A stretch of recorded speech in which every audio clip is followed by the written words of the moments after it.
Well, hello.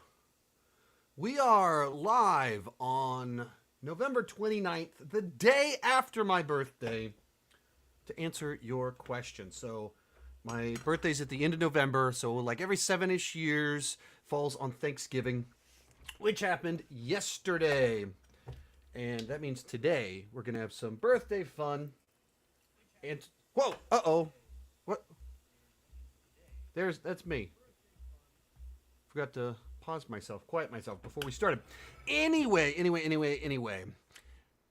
Quick, before we get started, I'm going to hop back and forth between super chats, non super chats. I'm going to do my absolute best to answer all the super chats. There will be way too many questions that are non super chats for me to be able to answer all of them. Just keep that in mind. If you definitely want me to answer, got two options: throw in a super chat or join over on Patreon. I do 2 different live streams every single week. We do like 3 hours of live streams over there every week, or a few. Sometimes I miss one because I'm out of town or whatever. But there's like on average over 10 hours of live stream on Patreon every single month.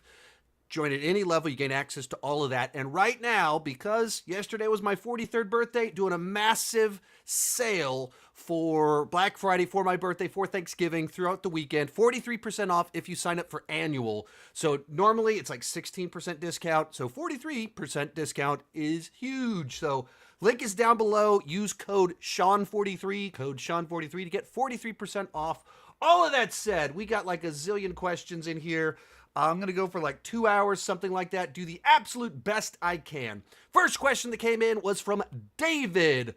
What's the worst movie you've ever seen? Honestly, I don't really think in those terms because there's a difference between that wasn't for me, not my taste, not my what I like, and utter incompetence. And there's movies that are utterly incompetent because they had no resources whatsoever, and it's somebody shooting with borrowed equipment for their community college. And then there are movies that big studios spend $200 million on, and there's a professionalism to them, but there's also an incompetence. They're just such wildly different things. I just don't even think of those terms really. Even if you look at my worst of the year list, they're much more of kind of thematic explorations, like about soulless sequels, things like that. Whatever bugged me the most that year, as opposed to the actual worst movies of the year by some objective criteria. So that's just kind of the way that I'm wired. Hey, we got Galaxy Geeks in the channel. Hey, thanks so much for tuning in, buddy. Happy birthday and awesome. My birthday is this Monday, so really close birthdays. So you're in December, so you don't ever have the problem of your birthday falling on Thanksgiving, which happens to me every so often, which I do not really enjoy. But thanks so much for tuning in, and the happy birthday and early happy birthday to you. Quick one right here. I won't answer, but I will tease. Happy birthday. Thank you so much. I have a question. Which film is your favorite movie of the year? That is a great question to answer with a video in just a few weeks. So we will get to that in just a few weeks, but don't want to spoil an upcoming end of the year top 10 video. What movies do you think are most likely to hit $1 billion next year? So I haven't actually started prepping for next year like at all. So I barely know what's coming out. What we got don't we have an Avatar movie coming out? Avatar. We got a Jurassic World movie coming out. So as much as people crapped on Dominion, it was still right at like $1 billion. Zootopia 2, Disney with these sequels, they're striking while the iron is hot. They're getting a lot of success there. Those are the ones that immediately come to mind without doing any research whatsoever in advance, just kind of answering off the top of my head. But it feels a little bit like the market has corrected a little bit, and there's not as many movies hitting $1 billion, but there's starting to be a lot more kind of general momentum towards some of these deals. Do you feel like we get enough original films every year that it's not a big deal, or do you think that we could get less sequels and remakes to make way for more original ideas? On my second channel, Sean Chandler Plus, I talk about that stuff all of the time. That's like a big theme of stuff that I dive into on the lack of original films, too many sequels, safe bets, movies with a pre-existing audience, things like that. And I think it's a huge issue. And it's not that we don't have original films. People say all the time, we don't have, Hollywood doesn't have original ideas anymore. No, no, no, no. Executives have never been creative. Writers and directors are still creative, but the balance of things has shifted to where the executives, the people that control the money, they want safe bets. They know what movies they know how to market before they've made the movie. And so they greenlight sequels, remakes, adaptations, things like that, because they're easy to market and they're safer bets, so the executives are more likely to get to keep their jobs. So there's plenty of indie films. If you go to film festivals, you'll see a ton of original films. That's one of the cool things about my job. I get to go to film festivals and see those. But what we don't have are a ton of original blockbusters. We don't have bunch of like original mid-budget films. And even some of the original stuff we get, it's like Red One, that is an original movie, but it feels so generic.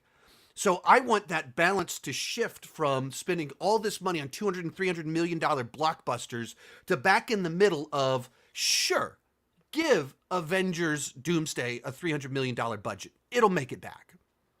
But then let's not throw $250 million at Red One. Let's instead make 5 mid-budget original films. And 3 of them will probably lose money. 1 of them will be mildly profitable. 1 of them will be a big hit, and we'll discover some new talent. That's what I think they need to do. But I think we need more original films that get studio money. Not indie films, not micro budget, not small budget, but mid-budget stuff. We need to discover the next George Lucas. We need to discover the next potential J.K. Rowling. I mean, obviously that started in books, but that same idea of creating new worlds and providing resources for visionaries. Take those chances on visionaries, not $250 million on Red One. That, if you like that sort of discussion, follow my second channel, Sean Chandler Plus. That comes up almost every single week over there. And if you like those videos on the second channel, those of you watching, 80% of those are pulled from my Patreon live streams. So if you want to be a part of those discussions, asking the questions that lead to those, consider joining over on Patreon. Right now, use code Sean43 to get 43% off if you sign up for annual. Speaking of Patreon, one of my loyal supporters over there, the Disney Nerd, he's also a deputized moderator for this live stream. So if he tells you not to do something, he has my authority to do that. If you're being rude, if you're doing, like, he can block you, he can mute you, all that fun stuff. He is deputized. So just know that throughout this. He says, me and my best friend, Sandin Dinner, Patreon joke, want to wish a happy belated birthday to your beautiful gray-haired aging man. So if you don't know, there's a good bit of gray. This is why I keep this nice and short. This is almost all gray by now. And then there's gray over here, but I colored my beard, so I keep my youthful glow. But this up here, this is all good. This is not, there's a couple grays in here, but it's the sides that when this grows out a little bit, you start to, that's why I have to use these side lights to shoot blue and red on my gray hairs.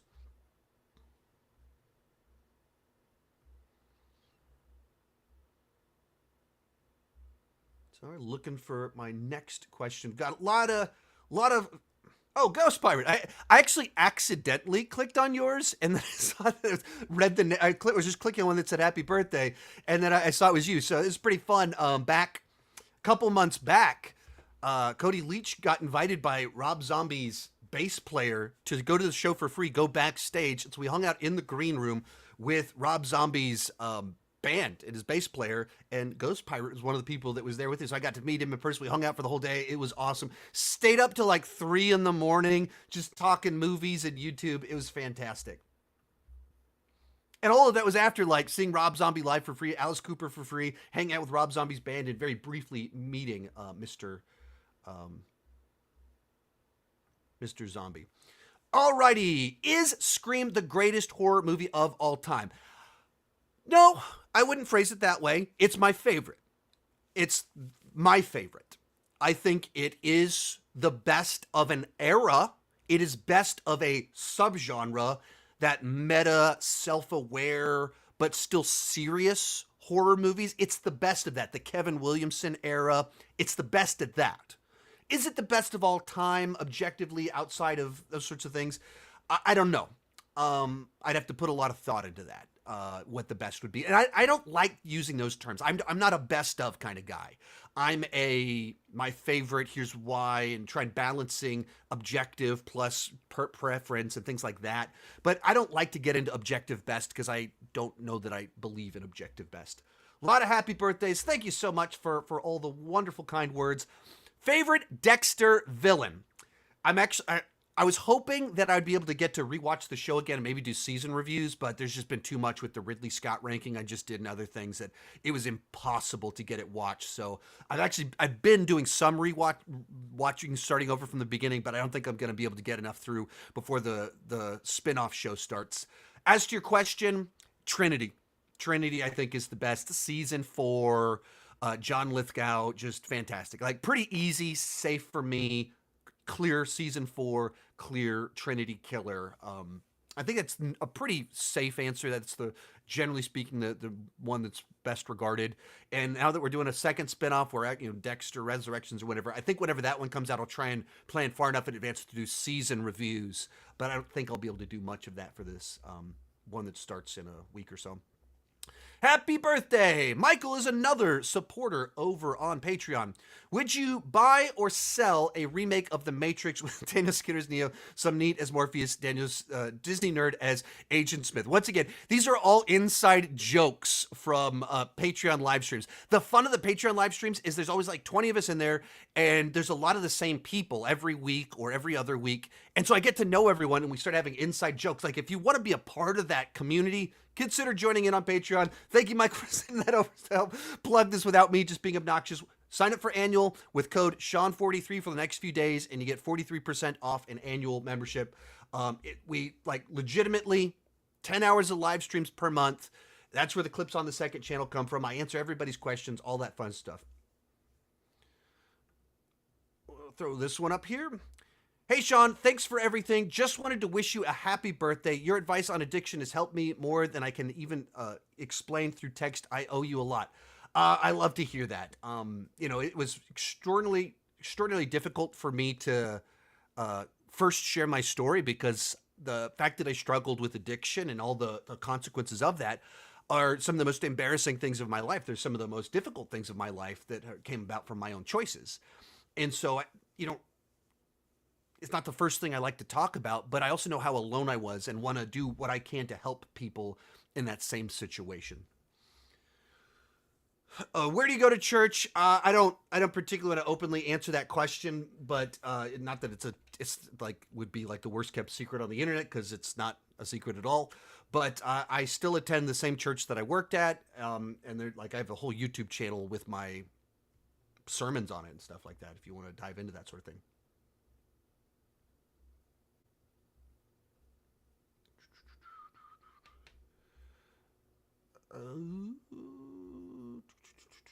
Well, here's a fun one. Dive into this. When was your first kiss? I was 18, and it was my girlfriend, Lori Cogburn. There's not much more to it. That's just a high school girlfriend when I was 18. Who is the next director you're going to interview, or would you like to interview? So the next one that you're going to find out about, I've already recorded. It's for the director. It's the director of the movie Werewolves. So I interviewed Frank Grillo. And then because I liked the movie enough, I reached out to the director directly to see if I could talk to him. So both of those, my interview with Frank Grillo and the director, will be next week. But those have already happened. So in terms of ones that haven't happened yet, the one that I haven't even sent the emails to try and make it happen. But I'd like to interview Lee Winnell with Wolfman coming out. I have an idea for what I want to do. If you've seen any of my director rankings, I'm trying to incorporate all these interviews from the directors to inform them. And so if I got to a point where I could interview the director myself and ask them about each of the movies, that's really something that I'm trying to even work towards with a lot of what I'm trying to do. So keep that in mind. Oh, Ghost Pirate, hey, with the super chat. Hey, thank you so much, man. Hopefully next year we can see each other again, hang out again. You're killing it. If you guys like horror, go check out his channel. Have you ever killed a man? I mean, obviously I can't answer that on record publicly, but I think you know the answer. Thoughts on 70s disaster movies? Honestly, I have not seen them, so I cannot comment. I haven't seen enough to have any opinion on them.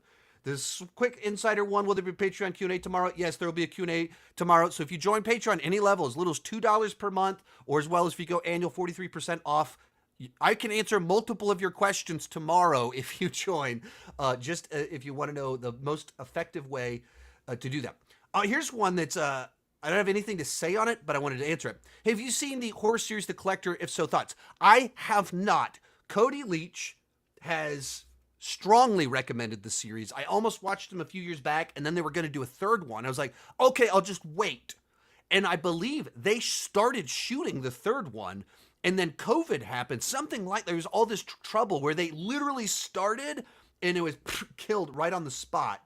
And so, if that were ever happen, like I want to watch them. It's just tough for me to watch things just because I want to, because there's so much urgency to what I need to watch. Like, watch all the Ridley Scott films. I'm watching Disney films for some stuff over the next few days. And then I have to watch all of the FYC films for your consideration for the three critics groups I'm in that I have to vote for. So it's just tough sometimes for me to just watch something just because I want to watch it.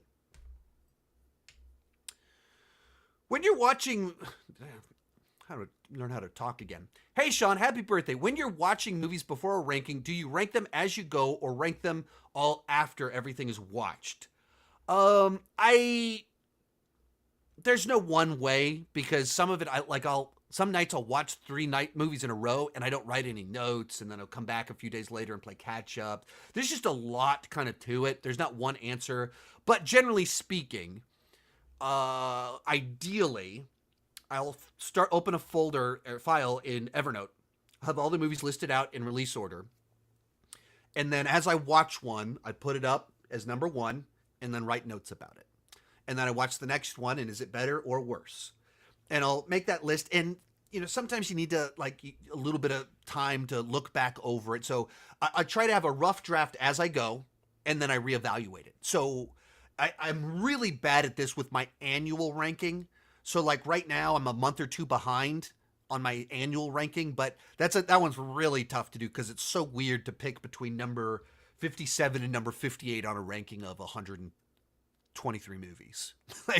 What's the difference between these two? And you watched one of them in February, watched one yesterday. They're in their different genres, and you have them in this range for opposite reasons. One of them is a big high-profile blockbuster that disappointed you. The other one is an indie film that surprised you, but you have them right next to each other, so you talk about one in negative language, one in positive language. It's wild as can be to try and do some of that stuff, but I try and work on them as I go along. What 2024... Talking too fast. What 2024 movie do you hate the most? I don't like to use the word hate. I think hate is too strong of a word that... you should save hate for things worthy of hate. Racism, the Holocaust, things that are actually hate-worthy. So I don't like to use the word. I'm sure I throw it out there from time to time. So most disappointing, most frustrating, more the ones that come to mind.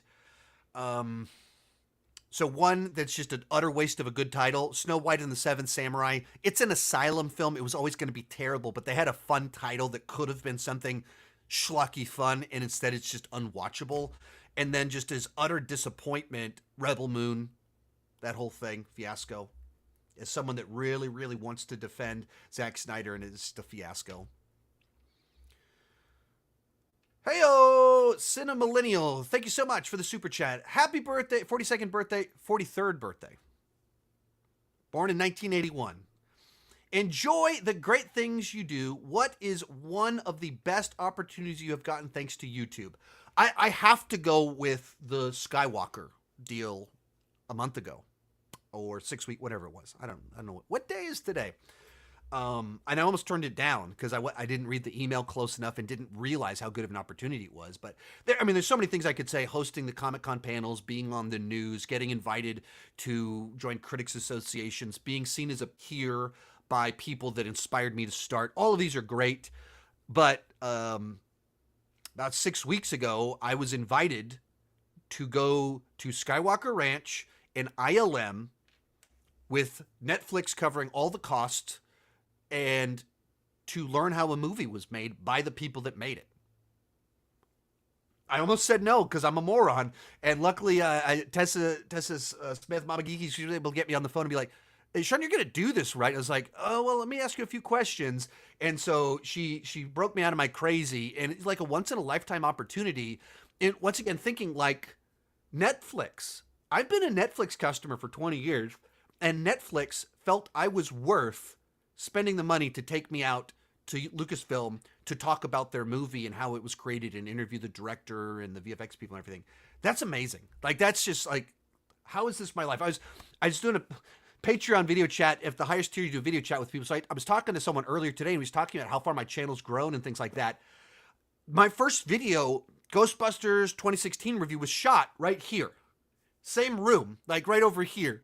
That I just had a table right here, and I hadn't painted the room. It looks totally different, but I shot it 3 feet over from where I'm at right now. So on the one hand, my life is so similar. I'm in the same room, 3 feet over. But in so many ways, it's incredible everything that's come about because of YouTube. And just thank you, all of you, for making that happen. It's been wild. We got a friend of the channel, Josh. My birthday was on Monday, so my birthday sometimes falls on Thanksgiving. Yeah, it's a weird experience because, like, not that you want to be like a egomaniac, but you want your birthday to kind of be about you. And Thanksgiving, it's inherently not about you. It's a little frustrating. What's your favorite MCU movie of all time? I've got a zillion MCU rankings that have the answer to that one. Another one asking, like, why is Terminator 2 my all-time favorite movie? I mean, like, I share my thoughts on it in my review of it, other videos. So whatever video where you saw that it was my favorite movie, that has my opinion. Like, I don't, like, I can talk about nostalgia. I can talk about, it's a combination of a bunch of genres that I really enjoy from a director I really enjoy. It's all of those things. It's the mythology of the first Terminator with a little bit more heart to it. It's all of that. Would you ever do a day in my life vlog? I mean, I did one, but of course I did it 7 years ago, 6, 7 years ago. I literally did it on the day that I was able to get into the press list. It's pretty cool. Like, it's documented the day that I was able to get on press lists. Of the one day I happened to do it was actually a really important day. But it was that was literally 6.5 years ago, the day that I saw Ant-Man and the Wasp at an early screening. I wasn't on the press list, but I went to the early screening and I talked to the people afterwards, and that led to me getting on the press list. Quick one right here. What are your thoughts on Hangover Part 3? I have a ranking of the Hangover movies, so my thoughts are in there.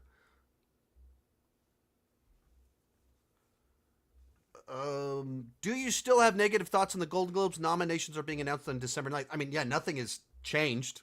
My thoughts, it's still a pretty goofy organization that's like, it's like 90 people from the Hollywood Foreign Press, something like that, that it's documented. I mean, wherever you heard me say that, nothing has changed since whatever video you heard me say that. It's just a, fun awards show, but not much beyond that. Miss Sean Chandler talks about what a lovely, lovely lady. And she calls me the protector of the realm. That is correct. I was knighted a couple days ago. I went to medieval times and I was knighted as protector of the realm. So I would like it if everyone would refer to me by my proper title now.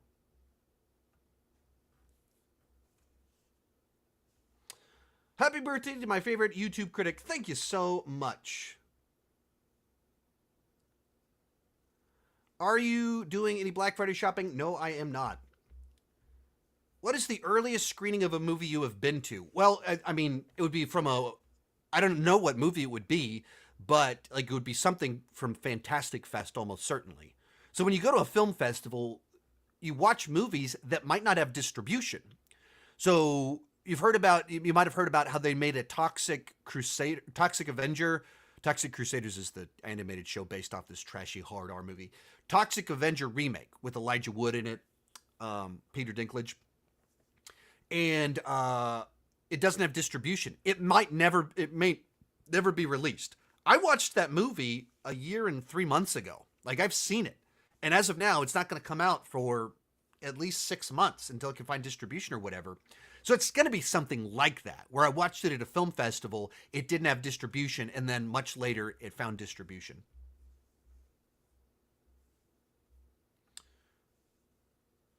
My guess, the Christopher Reeves documentary is one of your favorites of the year. That is going to be way up there. You can anticipate that being in my top 10.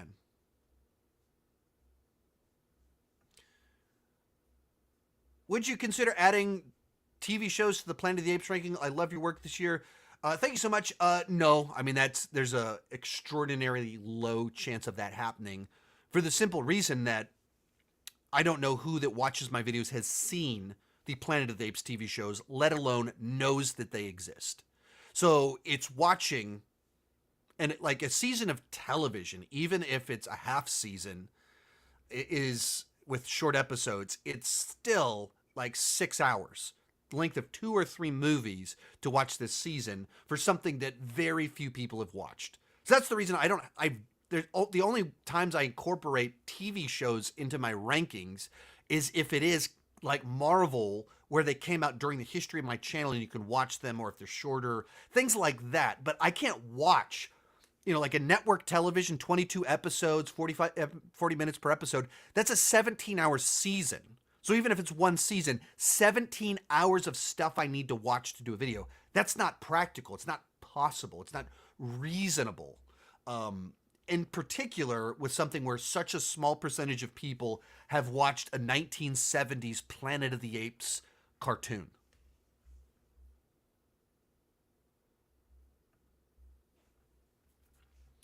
Do you think small animation studios can become as big as Pixar or DreamWorks without being bought out? Do you see new big animation studio rising? It's always tough to say because it's predicting the future, but it's certainly on the table. If you're able to make a movie that is accessible, mainstream accessible, that cuts through, that's what matters. And as soon as you do that, you cut through and you have your hit that has something new to offer, then people go, what's next? And all of a sudden the studio rises up. But animation, it's not like part of the ways directors get into making horror and people making indie films. You make a horror movie for $1 million, and you can do that and be creative with your script, keep it small, and make that happen. Terrifier is this whole story of that happening, this phenomenon. Animation, it's not like that. It's really tough to how do you cut through. So I think all of that works against independent animation cutting through the mainstream because the barrier to entry is larger. But I think it's certainly on the table for someone else to cut through. In particular, as you kind of get right now where Disney and Pixar are playing it a little bit more conservative. I mean, maybe they've always kind of been that way, but they're not. They're trying to make everything $1 billion thing, and they're playing in a certain playground to try and do that, which means all you have to do is step outside of that. What is the movie that Disney would never make? What is the movie that Pixar could never make? What's the movie that DreamWorks would never make that people are interested in that format? And you just go against what they're doing. You go against their logic, and all of a sudden you cut through and you find your place. 2 movie recommendations. Number 1, An Almost Christmas Story. It's on Disney Plus. It's 25 minutes long. All right, I'll keep that one in mind. And That Christmas, it drops on Netflix in a few days. I believe my wife said she wanted to watch That Christmas. I don't think Almost Christmas Story. I don't think I'm aware of that one, but the other one, my wife, I believe, did mention is what they would do.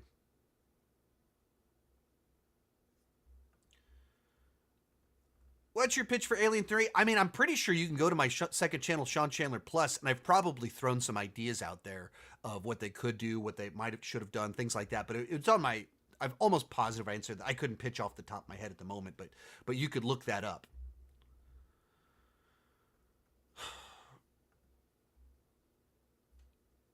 Most of my favorite films of the year are original hidden gems.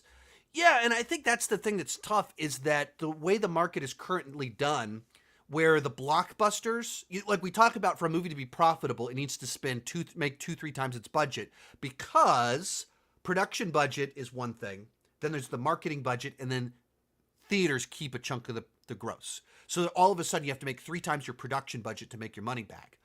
You stop and think about that. If you have blockbusters coming out every single week, that cost $200 million, that means they're also marketing them for $200 million.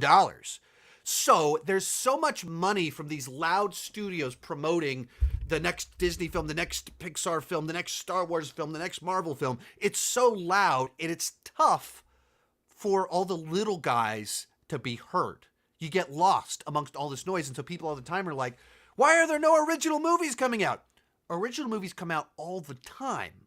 They're just harder to find with so much noise about the Marvel movies and the DC movies that are coming out. So it's tough. It's frustrating, but they're out there. Happy birthday, Sean. Thank you so much. Looking back on your past 8 years on YouTube, what are your biggest regrets and biggest accomplishments? So, biggest accomplishments, just simply earning a silver play button. Just that thing that kind of solidifies, I did it. Like a plaque that is, I did it. Wow, it happened. Being, accepted on a Rotten Tomatoes, something I've been using for over 20 years now. Joining Critics' Choice, Hollywood Critics Association, these things that the people respected in the field are in these groups, and I'm one of them. Having, John Campea, Christian Harloff invite me onto their shows. These are the people that inspired me 10 years ago to start, and they view me as enough of a peer to invite me on their channels. There's so many things, getting to do Comic-Con panels and have so many people show up that are so excited to see what we're doing. Biggest regrets, everyone that has a YouTube channel says I regret not starting sooner. I don't think that would have worked for me because I think I needed to be at the place in life where I was at when I started it for it to be as successful as it was. But I don't know, off the top of my head, I don't know if I have immediate obvious regrets. I think I started late enough in life and with starting from enough of a place of humility that I don't have big, gigantic things that I regret that I did. I don't feel like I burned a bunch of bridges. You could say some of the clips that have gone viral, people taking me out of context. I wish that hadn't happened, but you can't program for that. You can't. There's not like a magic trick to I regret that someone was a jerk. Like, what do you do with that? You can't really do that. So I honestly, there's nothing that's really coming to mind.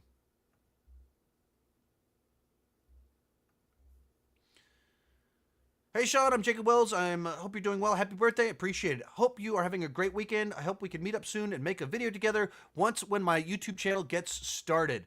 Hey, starting a YouTube channel changed my life. So starting and trying to just get a little bit better with every video. Pay attention to the negative feedback. Pay attention to the positive feedback. Be your biggest, harshest critic, but also your biggest champion. Celebrate the wins, all that fun stuff. It changed my life, and perhaps it can be a future for you as well. What is your excitement for Edgar Wright's Running Man remake starring Glenn Powell? Hey, Edgar Wright is one of the more interesting directors out there, and I got a man crush on Glenn Powell, my close personal friend that I have been able to speak to for 30 whole seconds. So throw the two together while remaking a movie or readapting a story from Richard Bachman. All of that sounds good to me. In particular, there's movies where, should you remake movies? The question is there something new that can be brought to the table? Running Man, it's about a reality TV show that's deadly. And it came out 15 years before reality TV shows had become, mainstream, a very regular part of television. And so you just kind of play that out now in the era of social media and everything. There's so much that you can do with that that's really interesting. And doing it with someone as splendid and wonderful as Glenn Powell is awesome, and a director with as much style as Edgar Wright sounds amazing to me. Also, Daniel Skinner is one of our supporters over on Patreon. If you like these types of videos, I don't do a ton of them on my main channel, but I do them all the time on Patreon every single week. Join at any level and use code Sean43 and you get 43% off a annual membership for the next few days. Highly encourage you to check that out. When is your next fan mail opening? No clue. Legitimately just been too busy. And complete Blu-ray collection video probably will be January. But once again, it's a video that's extraordinarily difficult to do. It's an over 12-hour shoot. The last video was over 6 hours long, so it takes over 12 hours to film that. And that's just tough to do. So they're always big hits, always enjoyable, but They're just really difficult to make.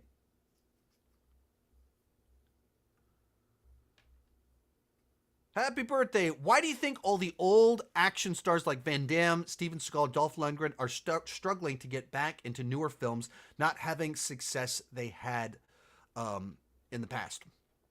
Well, the simple answer is that they were the kings of an era, or they were stars of a very specific era, where the big kind of hit films were those old school action movies with a guy running around with a machine gun, or a guy jumping up in the air doing the splits, or a guy doing aikido and breaking an arm. And that was the exciting, thrilling spectacle of that time. What happens in the early 90s? CGI.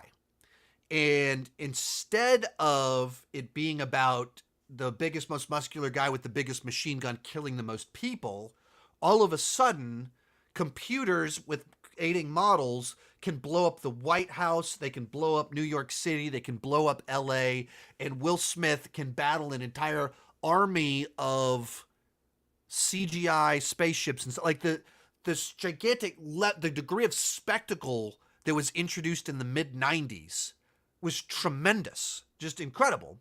And so all of a sudden, Van Damme jumping up in there and doing the splits, well, I've already seen that before. So how many times do I need to see him do the split kicks? How many times do I need to see Steven Seagal break a guy's arm? And that just went out of style. It's not just that, why aren't they starring in these movies anymore? Those movies aren't being made anymore for theatrical release. I actually talked with Frank Grillo about this just a little bit ago, and he's kind of one of the guys that's still making those movies, but he has to make the vast majority of them direct to video, VOD, because he literally said to me, they don't think those movies are theatrical. They don't think they'll make money. They don't want to make mid-budget films. They only want to make $100 million, $200 million tentpole films. So the industry moved beyond what they offered. It's not just them. The end of Schwarzenegger's era, what was that, 96 with Eraser? And he never really came back from that. Like, Eraser was his kind of last big action movie. And he's had things since then that were big, but that was almost 30 years ago that Arnold stopped being on top of the world, having big hit movies that the draw was him running around with machine guns. So even the biggest names of that fell off. And the one that really kind of stayed was Stallone. But keep in mind, Stallone made his fame not having a six-pack abs. He did it because he wrote a movie that won Best Picture and starred in a movie that won Best Picture. He was a writer and he was an actor. And then he became the muscle-bound action star, whereas the others, the action star was their only thing. So Stallone was able to have that movie star and that fame. He could reinvent himself and write himself back into the industry because he had those other skills that they just didn't necessarily have. I've talked about this just a little bit, but what's your opinion on Agents of S.H.I.E.L.D.? I've only ever made it 12 episodes in. I just didn't care for it. It's kind of as simple as that. Whenever it first dropped, I watched the first 12 episodes as they aired. And I wasn't into it. Tried to rewatch it to push through, but I just could not justify it at all. This is a pretty easy one. Out of Game of Thrones, Breaking Bad, Walking Dead, and Sopranos, favorite to least favorite? Well, two of those I've watched, and two of them I haven't. So Sopranos is my least favorite because I've never seen a single episode. Then Walking Dead because I've only watched 2.5 seasons, and then I was an early dropper. And then between Game of Thrones, I got to go Game of Thrones because it fell off at the end, and Breaking Bad, one of the greatest shows of all time. Real easy. When is your Blu-ray collection update coming? Hopefully January. Just a really tough video to make, but there's always tons and tons of demand. Love, happy birthday, Sean. Love to see your channel grow. Here's to 300,000. Yeah, it's pretty wild. We're however many months away. Sometime next year, we will hit that 300,000, which is pretty crazy to think about. That's so many people. Yeah, so it's cool. All right, this is a bit of a strange question. Are you a collector of physical media? First up, thank you so much for the super chat. Follow up. You are currently staring at, I don't know, 800 Blu-rays. That's what's behind me is wall to wall, 3 rows of Blu-rays, and then all my DVDs are in my garage. So the image you are looking at, I believe, answers the question.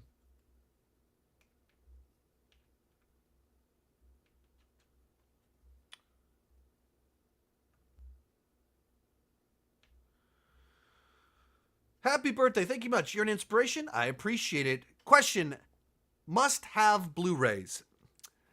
So it's always a little bit tough to answer because it's kind of a genre thing. So I think through what are the Blu-ray sets that I think are really cool, or Blu-rays that are really cool. First off, I don't think the era of Blu-rays is nearly as good as the era of DVDs. DVDs were incredible, just the incredible special features, and Blu-ray, the quality of the pictures obviously much better, but the quality of special features has dropped substantially. But the Alien Quadrilogy is fantastic. A guy named Samneet sent me the Friday the 13th box set. That's awesome. It's those ones that the original the DVD sets from 20 years ago, Star Trek, the DVDs they put out, the special features of those fantastic. I love special features that give you honest stories about what happened. That's the stuff that I love.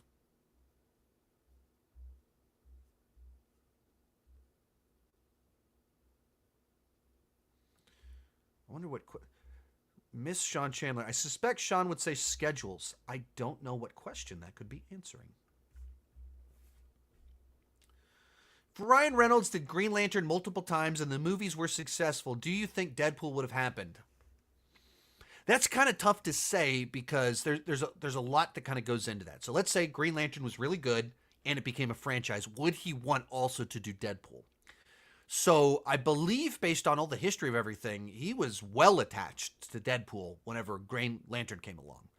And he, in my X-Men ranking from whenever that was, a few months back, when Deadpool and Wolverine came out, like said in there clips of him promoting X-Men Origins Wolverine, saying he wanted to do the movie that came out in 2016. So I would say I think he would have still done it because they're too different. And he'd done Blade Trinity before, so Green Lantern was his third comic book role because he already did Deadpool in X-Men Origins Wolverine before Green Lantern. So Green Lantern was his third. So I think it entirely would have been on the table because they're not competing with each other. They're such different characters in such different spaces. So I think it would have been fine. Did you vote on the Astra Awards? No, because the voting is still open. Did you get screeners of awards films from studios yet? Oh, so I'm in. Critics' Choice is wild. I mean, the screener app. I've got almost everything almost everything that's in contention for best picture that people are talking about. I have that in an app. I can watch it home whenever I want. But then I've got tons from Netflix, stuff from Amazon. Like they start sending that stuff weeks ago. But so they send it to you, and Astra's is only a week away, or 9 days away. Which confirmed I will be out in LA in a week for all of that. But and I'll be on the news in person. It would be fun for all of that. But I've got about 5 more days to try and hopefully watch 5, maybe a few more of the best picture contenders and best performance contenders and stuff like that. And then I'll vote like on Wednesday or something like that. But I've got a few days before I need to vote and trying to do my best due diligence. But I have tons and tons of stuff.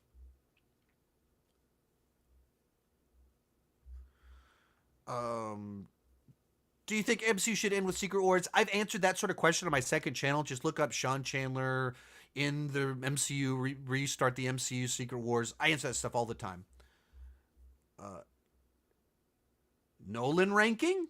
I don't know what the question is, but I have a video that whatever you're asking for, if I have one, I have one. If you want to know my ranking, I have one. It's in video form. It's a good one. It's only a year old, and it's very much a fan of how I made that video. John Stone with the super chat. Thank you so much. I admire your focus. I want to become a screenwriter, and it feels impossible. What advice would you give about working daily and chasing the dream? Well, I think you need to figure out what systems you need to be able to do the work you need to do. What systems do you need to create? I just realized one of my lights not facing the right direction. I only have blue on one side of my face. There's no blue over here. What have I done? Um, what systems can you put in place to help you where you are weak? Who do you need to put in place in your life to hold you accountable? What communities can you join that will encourage you and provide feedback? Who are the people in your life that give useful feedback, that they will tell you when you're doing poorly, tell you when you're doing well, tell you if you're not good enough at something, tell you if you're good at something? Like, you need people in your life that can do all of those things. So that would be the big thing to tell you. Like, find community and build the systems to work at it. And part of the systems are, what do you need to do to get proper input, not just on your writing, but proper input of what you're taking in. Reading movie scripts, reading books on storytelling, watching a variety of movies outside of the genre that you want to write. So you just have the right stimuli to keep your brain fresh and original. It's things like that. How can you go outside of the space that you want to create in and draw inspiration from outside to pull it in, so you don't have that, creative inbreeding that I talk about sometimes. Best of luck with all of that. Favorite Disney animated movie? I have a ranking of all, 70, 60, whichever, whatever it was, all the Disney animated movies. I did it just a few years back. My answer is in that video.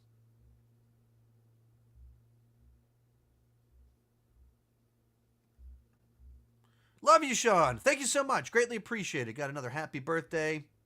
Thank you, thank you, thank you. Did you buy the Godzilla -1 4K? I have not.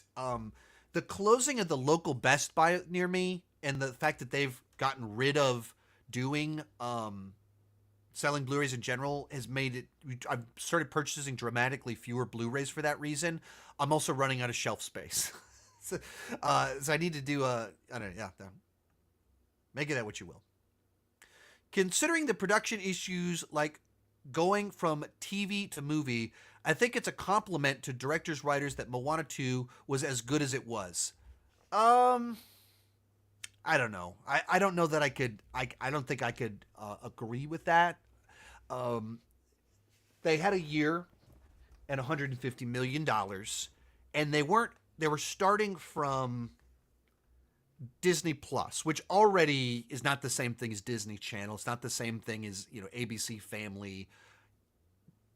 Disney Plus is something different. So you say you've got a year and $150 million to convert this into a movie, and also, like, I don't. I think, like, treating it as a noble task to have converted it, as opposed to a little bit of like, hey, wait a minute, Disney knew that Strange World Wish did poorly, and all of a sudden, what's something we can convert to have a hit at the theaters? I think there's a certain cynical side to that I don't want to celebrate too much. So I can respect a little bit of what you're saying, of like, there is a lot that goes into that converting process, and you're having to work hard, but Toy Story 2 was supposed to be a direct-to-video cheapquel, and that one got converted too. And that was earlier in the process, but then they switched directors a year out because the directors weren't cutting it. And then they had, like, their hard drives crash, and they literally deleted the whole movie at one point in time, and luckily it was saved. There was so many things that happened with that movie, and they put out a fantastic film, and I don't think you can say that about Moana 2. I don't think it's terrible, but I don't think it's great.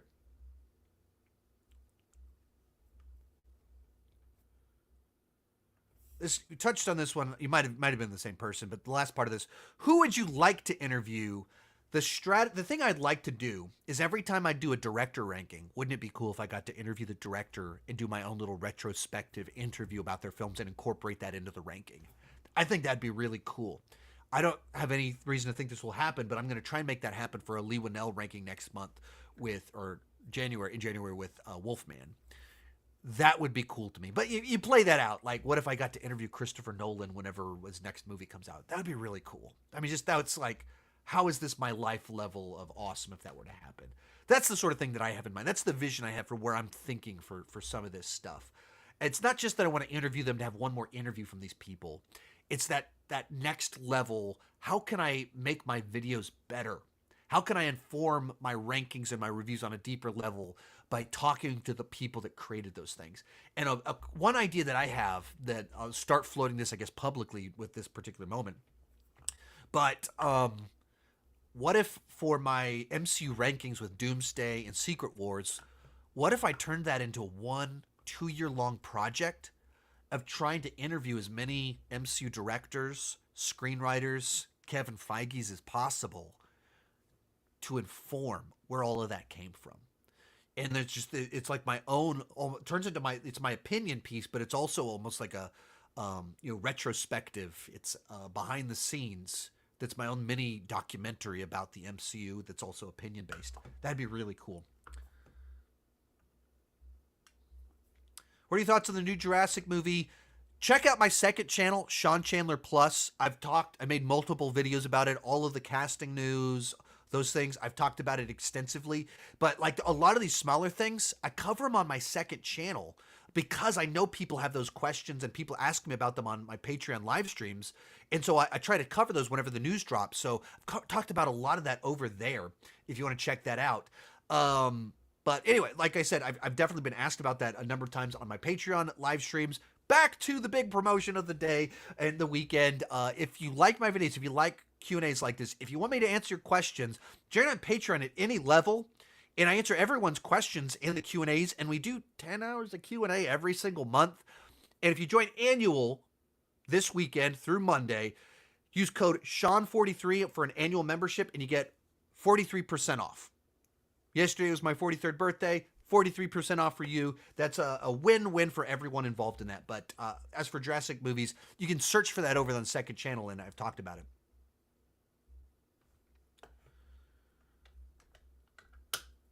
Is it just me, or is there an absence of good world building in modern movies and TV? I miss seeing unique worlds with great lore like Avatar show. I think what you're seeing is we live in a world where so much of what we're seeing that's getting the budget to do big world building are franchises. So you've already seen the world built. So now we're exploring it some more. What we don't have enough of is giving visionary directors the resources to create new worlds. But like I'd argue, Wicked, cool world building. Dune, cool world building. But those aren't new worlds. They're just expanding worlds from books and expanding a book plus the old Wizard of Oz movie. This is kind of different. New and updated DreamWorks ranking. Whenever that Shrek movie comes out, this one will do it. It's going to be over 45 movies, so that's like a 6-month project. And I'm not as tied to those the way I am with Disney, because DreamWorks animation came out when I was in high school. So that wasn't like, I wasn't like watching animated movies when I was in high school. I wasn't watching animated movies like that in my 20s. As soon as I had kids, all of a sudden it changed. In which case, like the first, I didn't see the Shrek movies until I watched them with my kids. Literally 10, 15 years after they came out. So I just have a different relationship with them. But I would be confident you could expect that when the new Shrek movie comes out. Like some of these littler ones that they put out, they're just not necessarily the best movies to springboard a project like that off of. So that's a little bit behind on all that.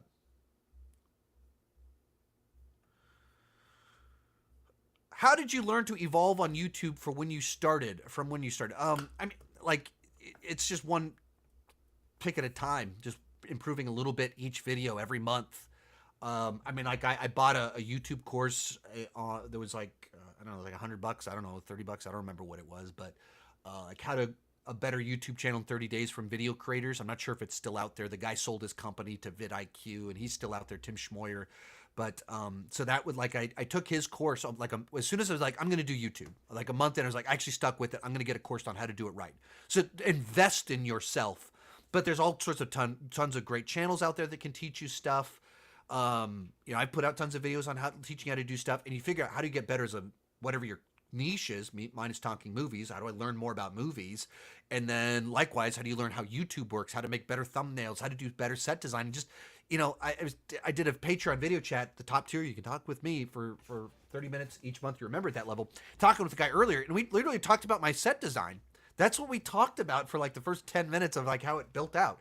It was just a series of small little choices and little improvements, just all along the way. And then, whenever I realized that YouTube was going to become a career, like I'm working towards full time, I invested in like a $2,000 mentorship program that like my phrasing, I talk movies too much, that has become like, my staple. That came out of a mentorship program I did where I invested into education to do a better job at all of this. But it's, there's so many videos on YouTube on how to YouTube. There's so many videos, courses out there where you can just get great information on how to do this right. The Disney Nerd, out of all the polls you posted for the Disney vs. Pixar bracket, which one has surprised you the most with its results? I guess I could pull that up real quick on here. Frozen getting, I think, actually, and I know what it is. Frozen getting trounced by everyone. Perhaps it's because I have two little girls that were born during the Frozen decade. And then I have a niece that was born, just a little bit ago. And then, their friends come over all the time. I'm in the world of little girls that have been born in the last 10 years. They love Frozen. My YouTube channel, based on all demographics, is 90% dudes. And also in their 20s. Average. That's the average. But 90% dudes. Frozen is beloved by little girls that can put a little, Elsa braid in their hair and put the dresses on. And that is my house. We've got the toys, the dolls, the hair braids, the lunch boxes. And so seeing it get destroyed by Moana and getting destroyed against Lion King has been surprising. And even like in my house, my kids watch Moana a lot, but and they have the dresses and stuff like that. But Frozen seemed like it had such a large cultural footprint, but then it did not perform well in any of the polls it has been a part of.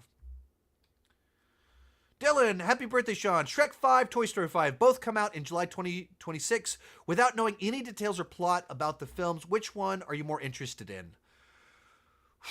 I'll go Shrek 5. I think DreamWorks, generally speaking, I just talked about a second ago about how I didn't grow up with DreamWorks, and so I have less nostalgia for them and everything like that. I guess I didn't grow up with Pixar either, but at least Toy Story came out, and that's the one Pixar movie that came out when I was still kind of the prime target. That's the one. But DreamWorks, none of them. So, but I feel like Pixar. Huge fan of Inside Out 2, but I look at the last few years with DreamWorks and Wild Robot. I like that more than Inside Out 2. That might be my number one movie of the year. I look at something like Puss in Boots. They're more interesting right now than Pixar, so I'm more excited. And I didn't even grow up with I watched all the Shrek movies just a few years ago. Versus I saw all the Toy Story movies in the theater when they came out. So there's also something to being able to take my kids to their first Shrek movie. This is more interesting to me, and I just trust them a little bit more at this particular moment. So that's where I'm leaning. And also just a little bit of that. I thought Toy Story 3 was a great finale, and I thought Toy Story 4 was also a great finale. I'm in that category. But I'm still kind of going, it feels to me too much like Pixar's doing Toy Story 5 because they had a couple movies that didn't hit as well as they wanted, so they needed safe bets. That's what it feels like to me. Sean, do you plan on giving anime another shot? I would suggest trying Akira. I've seen Akira. Ghost in the Shell. I've seen the live action movie, which nobody supports. Cowboy Bebop. My roommates watched that when I was in college. Death Note. I've seen a good bit of Death Note, and Attack on Titan. I've seen a fair bit of Attack on Titan. I watch anime movies every year. I went to go see My Hero Academia, the new movie, a little bit ago. Last year I went to go see was Demon Hunter, Demon Slayer, the movie that came out for that. That was a bad idea because it was just 3 episodes of the show. I watch some anime every single year. I watched The Boy and the Heron a year ago. I watch it every year. It's not that like I watched a little bit, went that's not for me, and I shut the door and never looked back. Every year I try to intentionally watch a few anime movies in particular because my kids are interested in anime. They're watching Dragon Ball Z and everything all the time. So then I'm trying to check it out with them. But it's just not my thing. If you ask questions like this, like what's better, Gladiator 2 or Wicked, I recommend watching my movie reviews or my monthly ranking that'll come out tomorrow, but that has been answered already.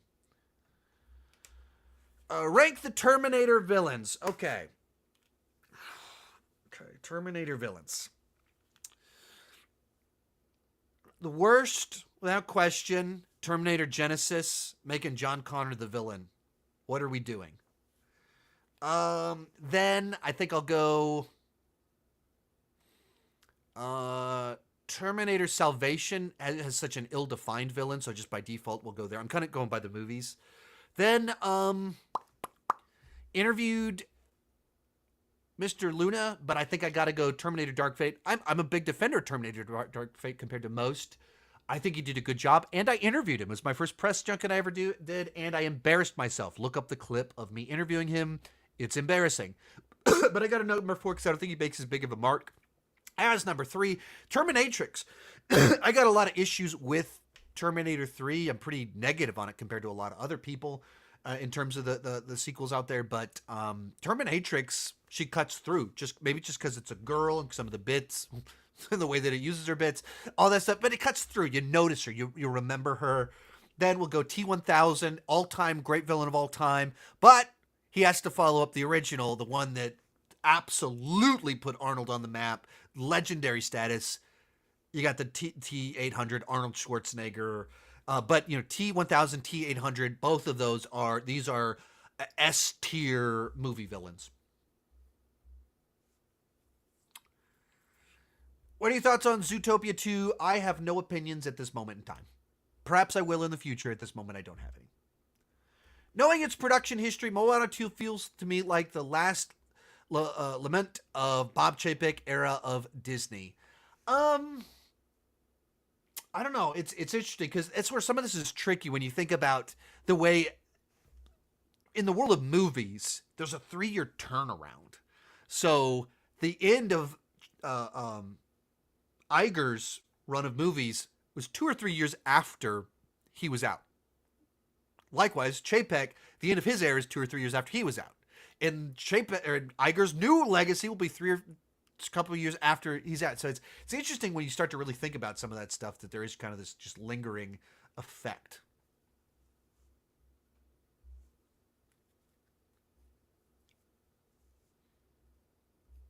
Got some very kind happy birthdays in here. Thank you so much. Thank you so much.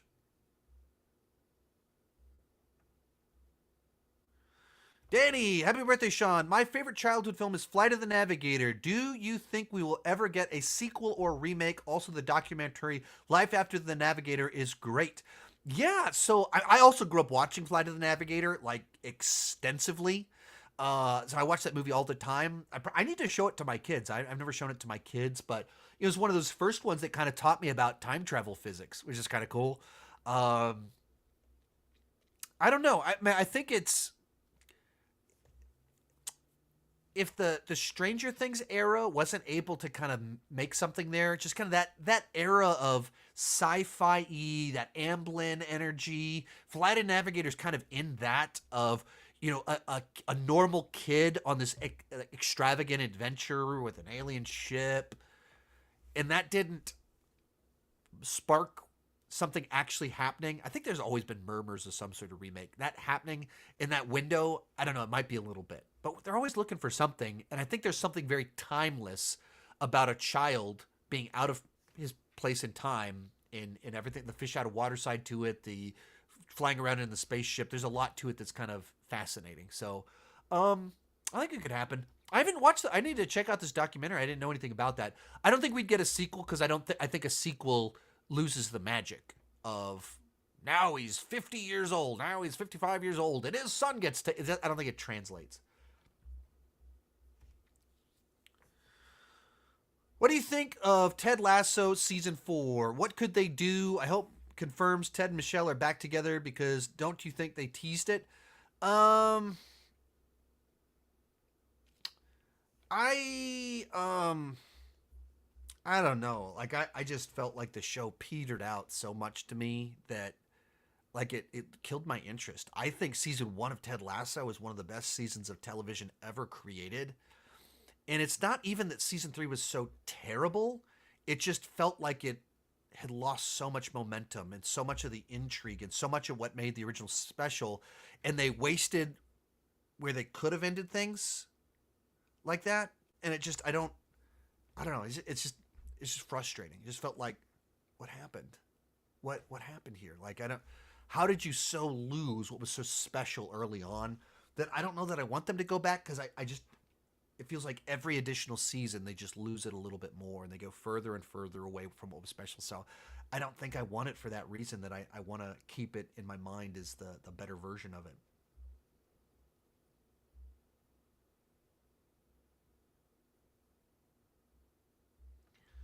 Number of happy birthdays. Thank you so much.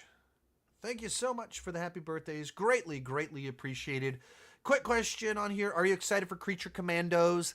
Honestly, I don't have a lot of excitement there. I did interview Frank Grillo last week. I'll post it this next week about his new movie Werewolves that comes out the same day as Creature Commandos. But, he tried to talk it up and how it's cool. He voices his character in that. He's also in Superman. That's interesting to me, but, it just feels like we're doing Suicide Squad again, except animated. And doing it as the first thing of the DCU just seems a little bit strange to me. So I don't get it. Connor. Happy birthday. Hope you are having a great day. Are you planning to see Y2K starring Rachel Zegler coming out in theaters December 6th? I watched Y2K in March. I watched it and I've already talked about it. I saw it at South by Southwest at its world premiere. Rachel was in the room. The whole cast was in the room. Everything like that. Saw it in the Paramount Theater. So if you want to know what I thought about Y2K, you can go check out my South by Southwest ranking from March. But that's one of the cool things about going to film festivals. Sometimes you watch movies like 9 months before they come out. So people are like, "Hey, are you interested in seeing this movie?" Actually, I've already seen that movie. Check that out in my South by Southwest ranking from back in March. Who is your all-time favorite Star Trek starting crew? You can pick any characters in any movie or show. I think I would go original crew. That's the ones that most invested in, spent the most time with. So there's just so much there that like the reason that and then we're able to coming back, spending time with them again with the movies 10 15 years later, different phase of life, the sacrifices that are made, everything that happens with that to me is just so special. I like the man of action more so than the diplomat in Kirk over Picard. Love Picard too, but I'm more prefer the cowboy in space approach. Just that's I'm leaning in that direction. But Next Generation is way up there too. Is of course also fantastic. Well, as a point of reference, is he behind in the chat? At this moment, I am 1 hour behind on the chat. We are an hour and 8 minutes into this, and I'm an hour behind on the chat. So, whoo, buckle up. What have I done?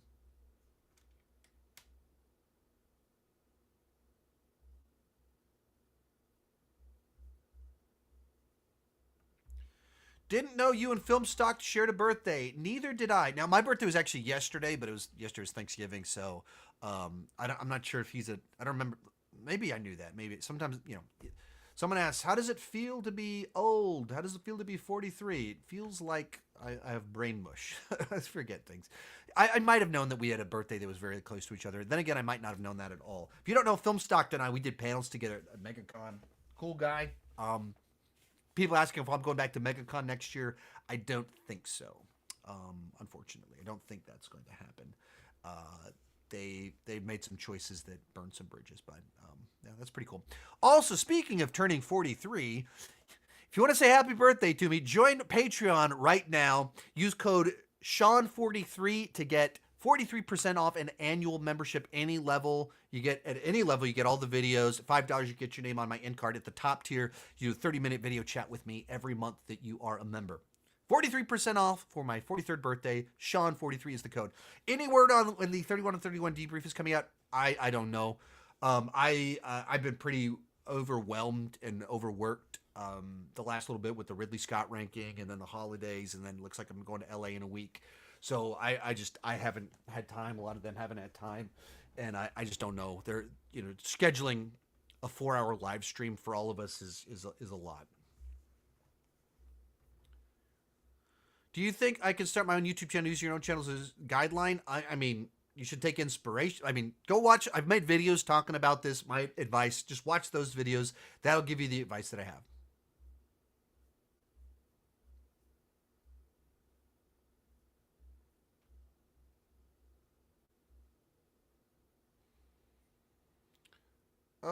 So asking some videos like what's a movie that others strongly dislike that I enjoy. I've got a number of videos like rotten movies that I enjoy, hot takes. Like I got some of those videos out there where I talk about them. Like I'm a defender of Terminator, Dark Fate, stuff like that.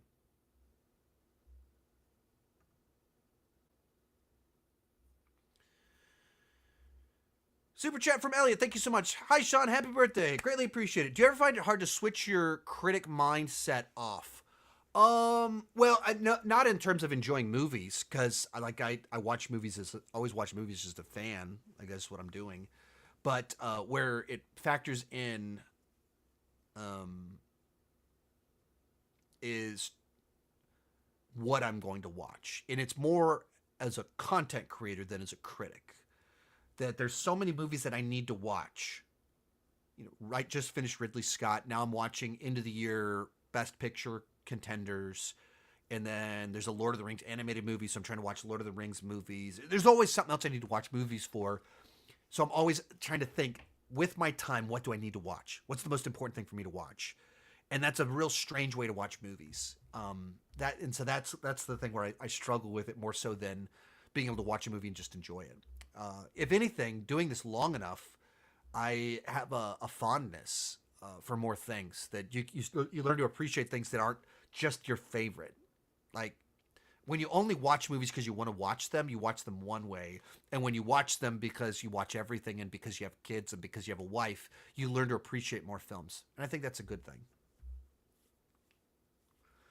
True Story Edition. Sean has more nostalgia for The Lost Boys than Top Gun Maverick by about 2 months. I don't know exactly what you're trying to say there, Daniel Skinner. Daniel Skinner, member over on Patreon. Met him in person a couple times too, but not sure what he's saying.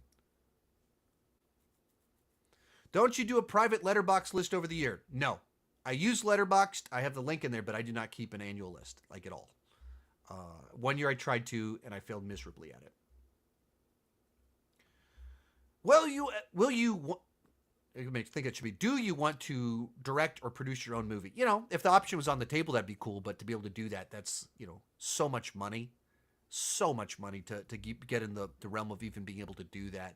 I have thoughts on it, but if something came about, I'd probably be more interested in the writing process than the directing process. Cause like working with, like if a writer that's in the producing side to it, working with the director, I'd be cool with that. But actual, like working with actors, that doesn't sound very interesting to me at all. Oh, I just answer. Any idea when the 31 and third debrief is? I don't know. I haven't even checked the list in a little bit. Um, so they are our group chat. They might have said some dates out there, but they haven't messaged me directly about trying to make sure I'm free or anything like that. I think everyone kind of said until after Thanksgiving. I don't think we can even start to approach it. Just a quick answer on this one. Thoughts on the prequel thing, 2011 prequel? We did a 31 on 31 creature features. I talked about it in there. So the 31 on 31 from 3-4 years ago, it's in there. Thoughts on the Chris Nolan movie rumors? I talked about it over on my second channel, Sean Chandler Plus. Look up Sean Chandler, Christopher Nolan. Some stuff will pop up. There's a lot of the smaller things you guys are asking about. I talk about them. Talk about them all the time over on the second channel because I know people are interested. And so just check over there. There's a lot of things there.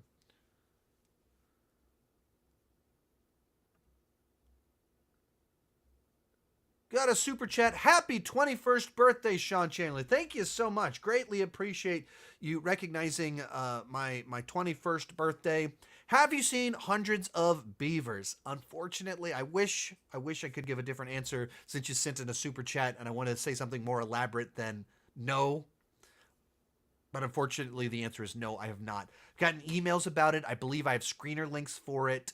But it's one of the ones that even in my like I've seen the name pop up out there a good bit, but I haven't seen enough that it's been one that I've been able to watch yet, or to have that urgency to need to watch it by a deadline as of yet. So I don't even have an idea what it is. I haven't seen a trailer for it, anything like that.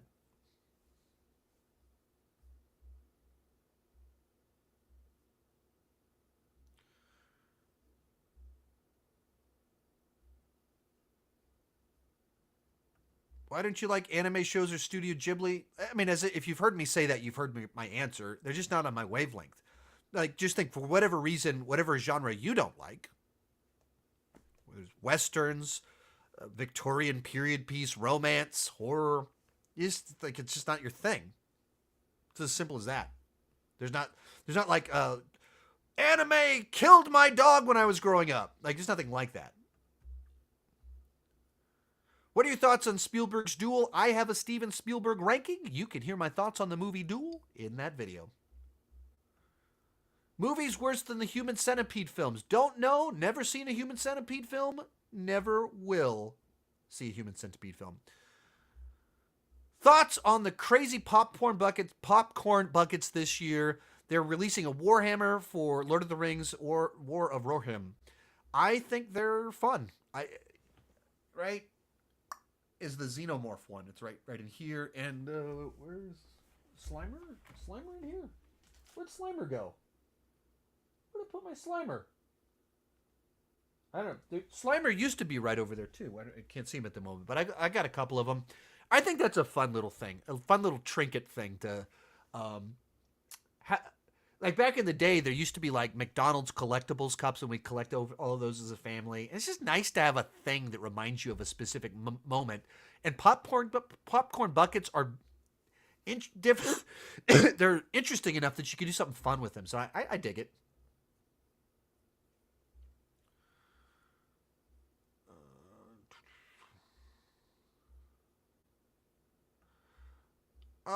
Do you feel stress as a father YouTuber since you're doing a lot of work?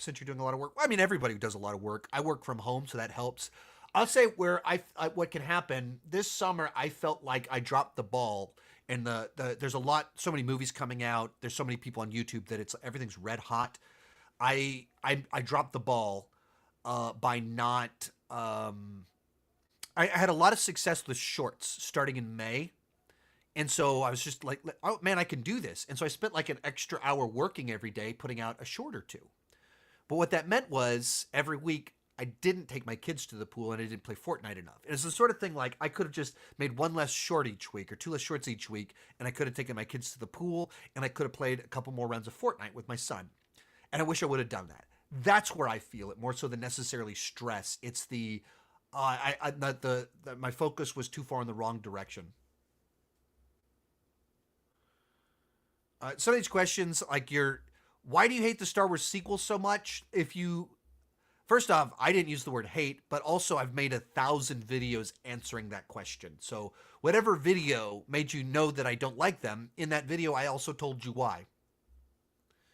When are you updating your favorite movies of all time list? That list doesn't change. It's my favorite movies of all time. It's not my favorite movies of the last year. So that list doesn't change. Like the last time I did it, might have added Top Gun Maverick in there. But I think the original Top Gun was in my top 40. So you just swap out Top Gun with Top Gun. It's the same list. Whenever I do it next, which I don't know when that'll be, it'll probably be, I don't make it bigger and longer, but the list just doesn't change. I'm looking to get a new TV. I'm thinking of getting a 4K 60-inch TCL M7 QLED. Is that a good choice? Unfortunately, I'm like super duper not the right person to ask. I I'm not into the world of tech to be able to talk about specs of videos on that level to give you an informed answer to your question. But what I can say is that you need to think about the space that you're in and how bright the TV is. That to me is one of the biggest differences. This TV is only a 1080 one, and I like it more than my 4K TV downstairs because it's brighter and it's more vibrant. So even though technically the one downstairs is crisper, it's sharper, this one looks better because it doesn't reflect light as much and it's just more vibrant. So I like this TV more. So look like go to a place and see which one you like the picture quality the best, and as best you can pay attention to the reflections, all those sorts of little things like that.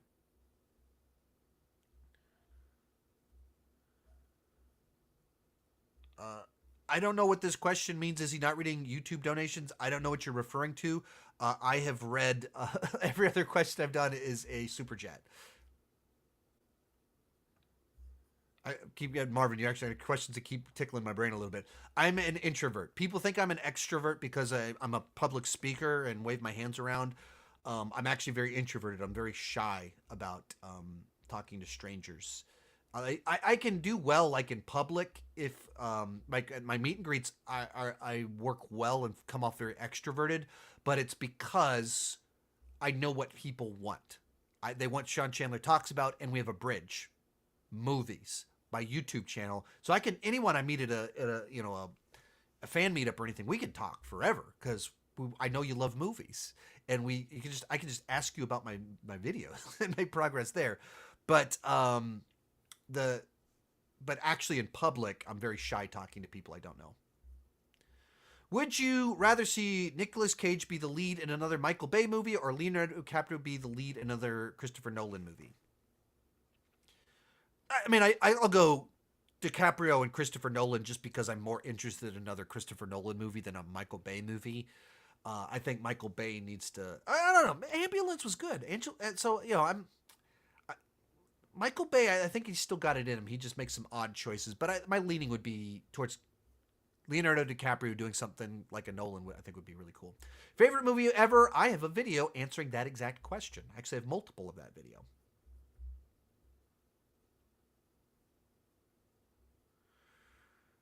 Asking thoughts on the live action How to Train Your Dragon. I did a trailer reaction just a couple weeks ago. My thoughts are in there. If you had to watch 5 director filmographies for the rest of your life, including new releases, who do you think you would choose? All right, got 5 directors, their filmographies. So Spielberg, easy one. One of the reasons, simply put, he's got like 30 movies, and he's my favorite director, and he's done so much variety that's easy one. Christopher Nolan, less movies, but it's over 10, and I like all of them, and there's superhero movies in there. It gets really tough from there. I have to really stop to think about who has a lot of movies. So I'm trying to think who has a lot of movies and that I like a high percentage of them. You think like I don't want to what movies do I not want to lose? So James Cameron as another obvious one. So many of my favorite movies are in there. He only produces movies that I like, and they're all in genres that I like. But no, I don't have any comedy in here, so I don't know what comedy director. Maybe Ivan Reitman, so you get Ghostbusters, but he's got a bunch of really good comedies and in different flavors in there too. That one's substantially less of a pick than these other 3 that are easy picks. Whew, I off the top of my head, um, I don't know. I don't know this last one. I'll go Sam Raimi. Sam Raimi, because you get some Spider-Man, you get some horror, and you get some other stuff. But these 2, I'm not as confident as those ones because it could go that I could go that direction. I could go a Robert Zemeckis maybe. I don't know. These last 20 years haven't been good, but that's tough to say. But yeah, we'll pick my good friend Sam Raimi is pick number 5.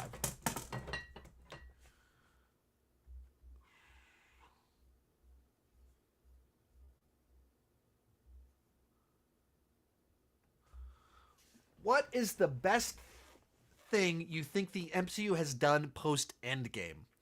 Guardians of the Galaxy Volume 3? I believe that's the thing that I've liked the most. I don't think it's any of the TV shows. I don't think any of the TV shows are S tier MCU, like at all. I don't think any of them are, in terms of my enjoyment and rewatchability, that close. Um, So then I think you just look at the movies and, Spider-Man No Way Home, maybe, but when I think MCU, I don't think Spider-Man No Way Home. That it's in the MCU, of course, but I think of that as a Spider-Man event, and I think Guardians 3, well, kind of a Guardians film, but more of a James Gunn event. But I think I'd go Guardians 3. Oh, wow. Okay, so I had seen that. I wish that I could have gotten to this sooner. I know that, like, with a super chat at that level, that's so incredibly generous of you. Thank you so much. That is incredible. Thank you. The Great Pretender asks, "Happy birthday, Sean. We're in an interesting era. Tarantino brought back the westerns. John M. Chu arguably brought back classic Hollywood musicals. If you could use your birthday wish for one type of movie you'd love to make a comeback in spades, what would it be?"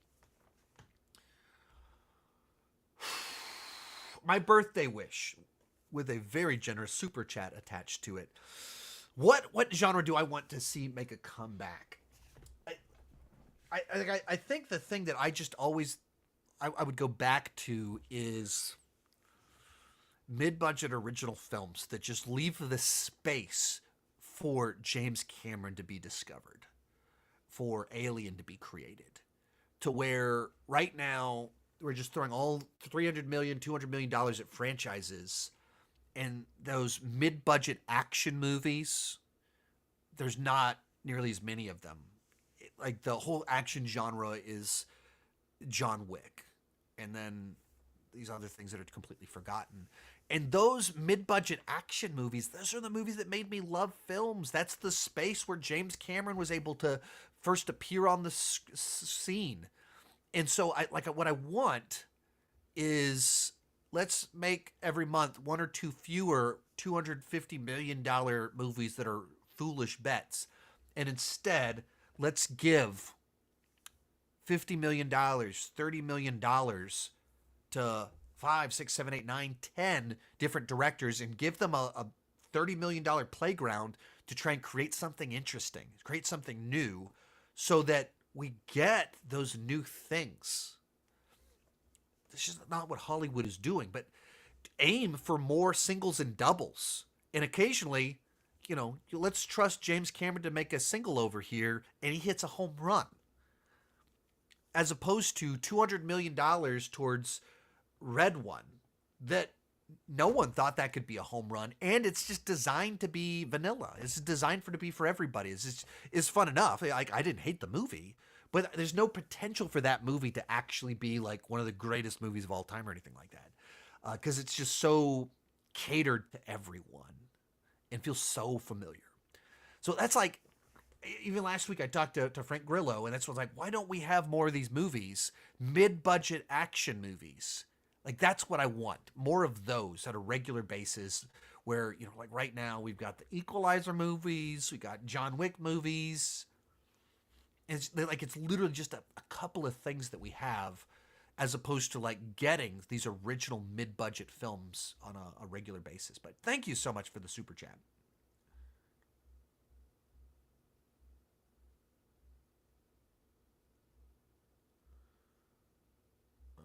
How many VJ movies have you seen? I think just the two. What is it? VJ from Goat and Leo? I believe I'm getting my names right. I think just the two, I believe. Super chat from Lee B. Thank you so much. Hey, Sean, love the channel. You recommended me a lot of great movies. Thoughts on the Trey Parker, Matt Stone directed, Kendrick Lamar starring comedy about slavery coming in 2025? Is that a thing? Whoa, like, just reading the description, like, whoa, boy. Whoa, Twitter's gonna have a field day with that one. I haven't heard a single thing about that.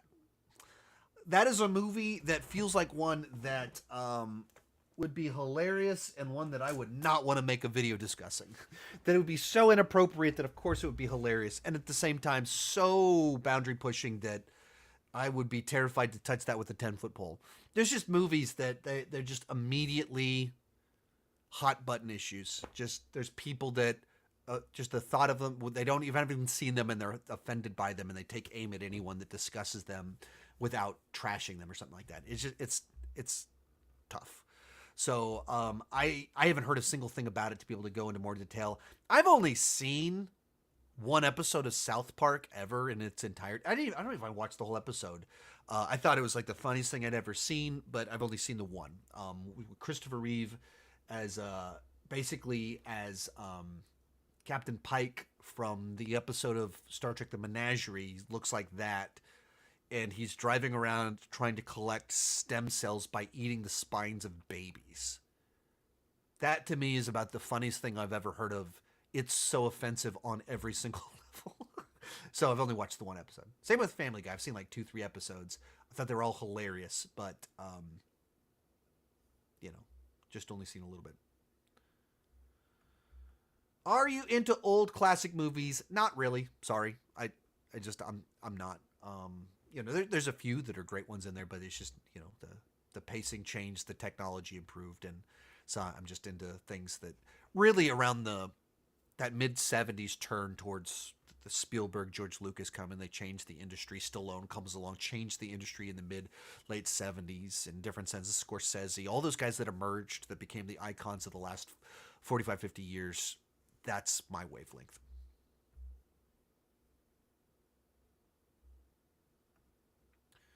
Got a super chat coming in. Thank you so much. Hey, Sean, today's my birthday too. Happy birthday! I'm turning 30 years old today, which is a trip to say. The question I have for y'all, what are some of your favorite movie soundtracks, not film scores? So back in the day, soundtracks were like a big deal. And every movie had a soundtrack. Not the score, but the songs. It's like growing up, we had the Top Gun soundtrack. And on vinyl, I listened to that all the time. And I was stupid. So I thought Tom Cruise sang all of the guy songs, and the lady, Kelly, sang all the theme, sang Take My Breath Away, because I was stupid. Didn't know, was it Kenny Loggins is or whatever, all those bands. And then I used to check out the soundtrack for Rocky IV from the library all the time. We didn't own that one. We owned Top Gun. But I checked out Rocky IV from the library all the time. This is one of the best, but it's just a strange factoid of history. The first CD I ever bought was the soundtrack for the movie The Shadow, starring Alec Baldwin, a movie largely forgotten by time. That was the first CD we ever bought as a family. I've been searching for an original sin. Listen all the time. Then a lot of the Scream movies had soundtracks with a lot of songs on them that I liked because it came out when I was in high school, so that's my music. And then a lot of the Marvel movies in the early zeros had pretty good ones with that hard rock that I enjoy, like Punisher and stuff like that. And Daredevil too. Like Evanescence, the band, became popular because they had a song in Daredevil. And then people forget the movie, but they remember they became this huge band, and it started with this tie-in with Daredevil.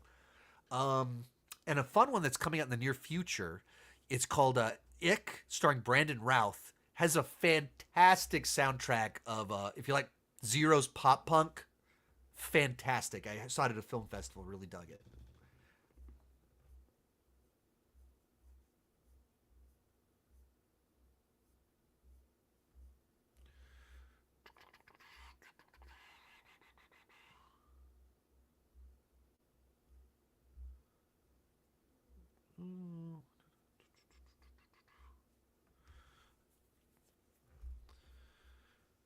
As an animated film called Look Back been on your FYC films in your critic groups, I have it as the best animated film of the year. It's great. It is not on my radar at all, so it could be in there, but I haven't seen enough other people talking about it to have noticed, because there's like dozens of movies in there. And so you kind of need something else to help you even realize what's in there. That's what you start to realize when people talk about awards campaigns. Like, what do you need to do to get people to even, like, you can't possibly watch all 700 movies that are released every year. So how do you draw my attention? I've seen 100 movies, 110 movies already this year, and then I'm going to watch like 10 more before I first vote, maybe a few more after that. So how do you make it in that list of like the 10, 15 movies that I'm going to watch specifically for my voting? And that you have to do something to draw my attention to it. But you're the person drawing my attention to it at this moment in time. All time favorite roller coaster? I don't know. I haven't ridden enough in my old man age to really know. Uh,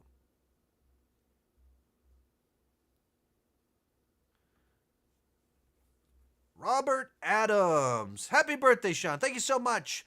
What would you recommend for people wanting to start a movie YouTube channel that tried to make relevant videos but still have to work a 40-hour a week job?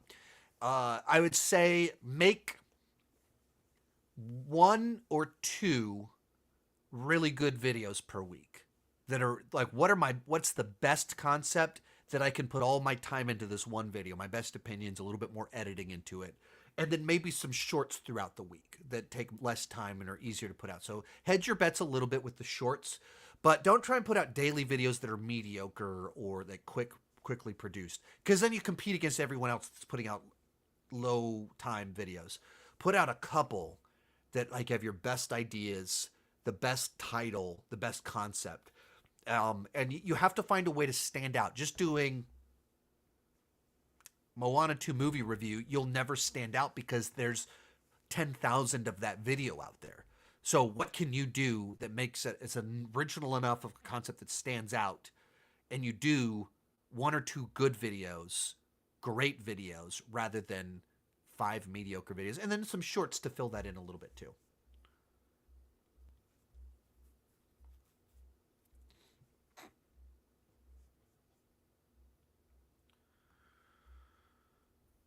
Can we separate art from the artist? Love from New Zealand. Hey, thank you so much. Well, I mean, I think we're all different. We all have different ones where we're able to do that. We're okay doing that, and then we all have people that we can't do that. That we have different values, different things that frustrate us, and just the weird quirks, that the intangibles of why does this person irritate me over something so minor, and this person has done something major and I don't really care. Whatever that is, I think we're all wired a little bit differently, and we all have areas where we struggle to separate the two, and we all have areas where we're good at separating the two. But you know, yeah, yeah. I think that's all. I trying to think of something more. That's all I have. Have you seen Amelia Perez? I have. I'll talk about it in tomorrow's monthly ranking. So I don't want to spend too much time in here. Just be on the lookout. I'll talk about it in tomorrow's video.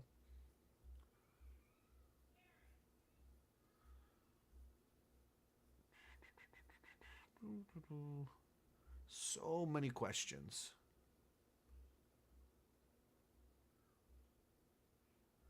Someone asked you real quick, what are your thoughts on the Shawshank Redemption? I've talked about it in a number of places. You can look up my IMDb top 15 ranked video. It has my thoughts on it. Also, if you just, I actually did a review of it in the first beginning of my channel. If you want to see the channel grow and change, but with some of these ones, like, what do you think about this movie? A lot of times you can do Sean Chandler Shawshank Redemption. A video will come up, or two videos will come up, and I've already talked about them. This one come in. It doesn't appear to have a question on it, but thank you so much for the super chat. Okie dokie. Here's the one that I guess I've seen over here on this other tab that blowing my mind. Wowzers, wowzers, wowzers. Great Pretender, $300 super chat. Thank you, thank you, thank you. Wow. Also, something about Twisters I really love. There was a classic, really great, I might add, soundtrack compiled of the original songs written for the movie. I'd love to see that more often gain. But do you think we will see it less because CD sales are down due to streaming, making it more costly investment? Yeah, yeah. So Twister, the original Twister, had the last song that Van Halen recorded together, or Van Hagar recorded before that version broke up. Shine on from the original Twister. That's my singing voice. You've heard me do my Sammy Hagar impression. But do I think we'll see more of those? I think that those are disappearing. You have to keep in mind, before the streaming era, you had to make a mixed tape or burn your own CD to listen to the songs that you wanted. You had the radio, or you had a compact disc, or you had to make your own mixtape.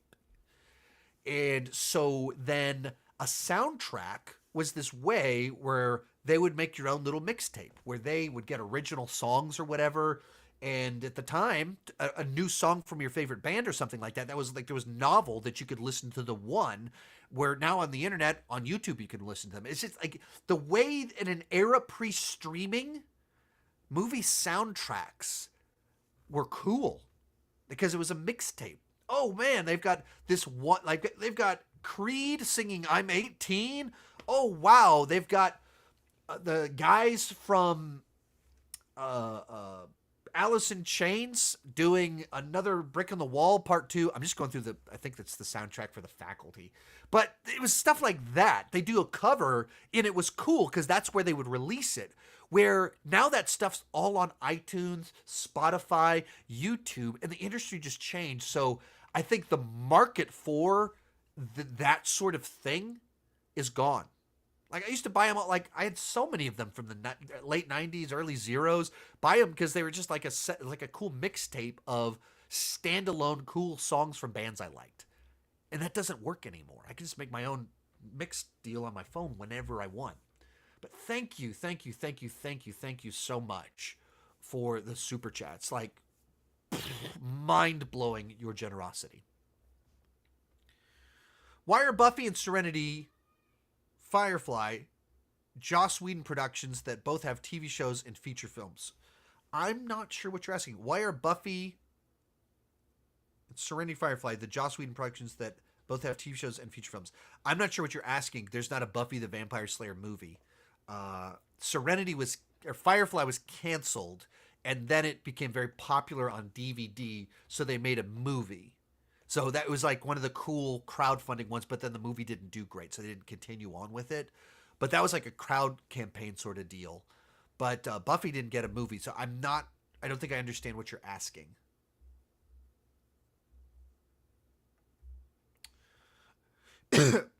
What are your thoughts on Daniel Kaluuya is making a Barney film, plus your thoughts on the entire upcoming slate of movies from Mattel Films? Okay, I guess you asked a question before, or I guess you put in the super chat without the question before, so thank you so much. I need to know a lot more about a Barney film. I'm too old for Barney. Like that was not from my childhood era. It's from about 10 years younger than me or something like that. You know, people younger than me were Barney. I was definitely not in the Barney era. So I have no nostalgia ties to it at all. And, I didn't have any younger siblings. And then, my kids are way too old for it. So I don't know what it is. I need to know a lot more information, a director, the pitch, the tone, the vibe, to even start to have an opinion on it. Like, I've heard on I love you, you love, if we're just doing that, I don't know why he'd be interested. I don't know why would that be a thing. So I have no clue what this movie is. As for Mattel Films, I haven't seen the slate. Random toys are not a great springboard for storytelling. There's a great quote I've put in a couple of my videos over on Sean Chandler Plus from Vince Vaughn talking about how Hollywood, their thinking is a little bit askew, and they say like a right angle, it's not 90 degrees, it's 87 degrees, and you just go off base. So all of a sudden they think that Battleship is a great mechanism to tell a story, and it's not. It's a game without a plot. Likewise, Mattel toys are largely not designed to have a story. So you take every one at face value, and you have to look at the writer, the director, do they have an angle? But generally speaking, I'm skeptical of anything in that category. Would you ever do a ranking of Kubrick films someday? It's on the table. There's only 13 movies. Someday I probably need to do it. I just need to find a window where things are really slow for a couple of months. There's no big other things coming out, so I could put it in there because, it's unlikely that he's going to direct another movie at this point in time. So that's probably not going to happen. So I just do it whenever because that's, I've done Ridley Scott now. So what are the big epic directors that people ask me about? Kubrick comes up a lot. Really appreciate your ability to be respectfully honest. Keep up the great work. Been a fan of yours and Cody's channels for years. Hey, thank you so much. I greatly appreciate that. And I try to, Yeah, I try to find a way to disagree, to dislike things or love things in a way that's gracious. That if you have a different opinion, that's interesting to me. There's a great quote from the first season of Ted Lasso. There's this whole sequence where he's playing darts, and it just kind of ends on this great note on how so many people are so quick to judge and they're not curious. And I think that's a shame and a waste. More people need to be a lot more curious about other people and listen. And if we would do that more, I think that would be good for all of us.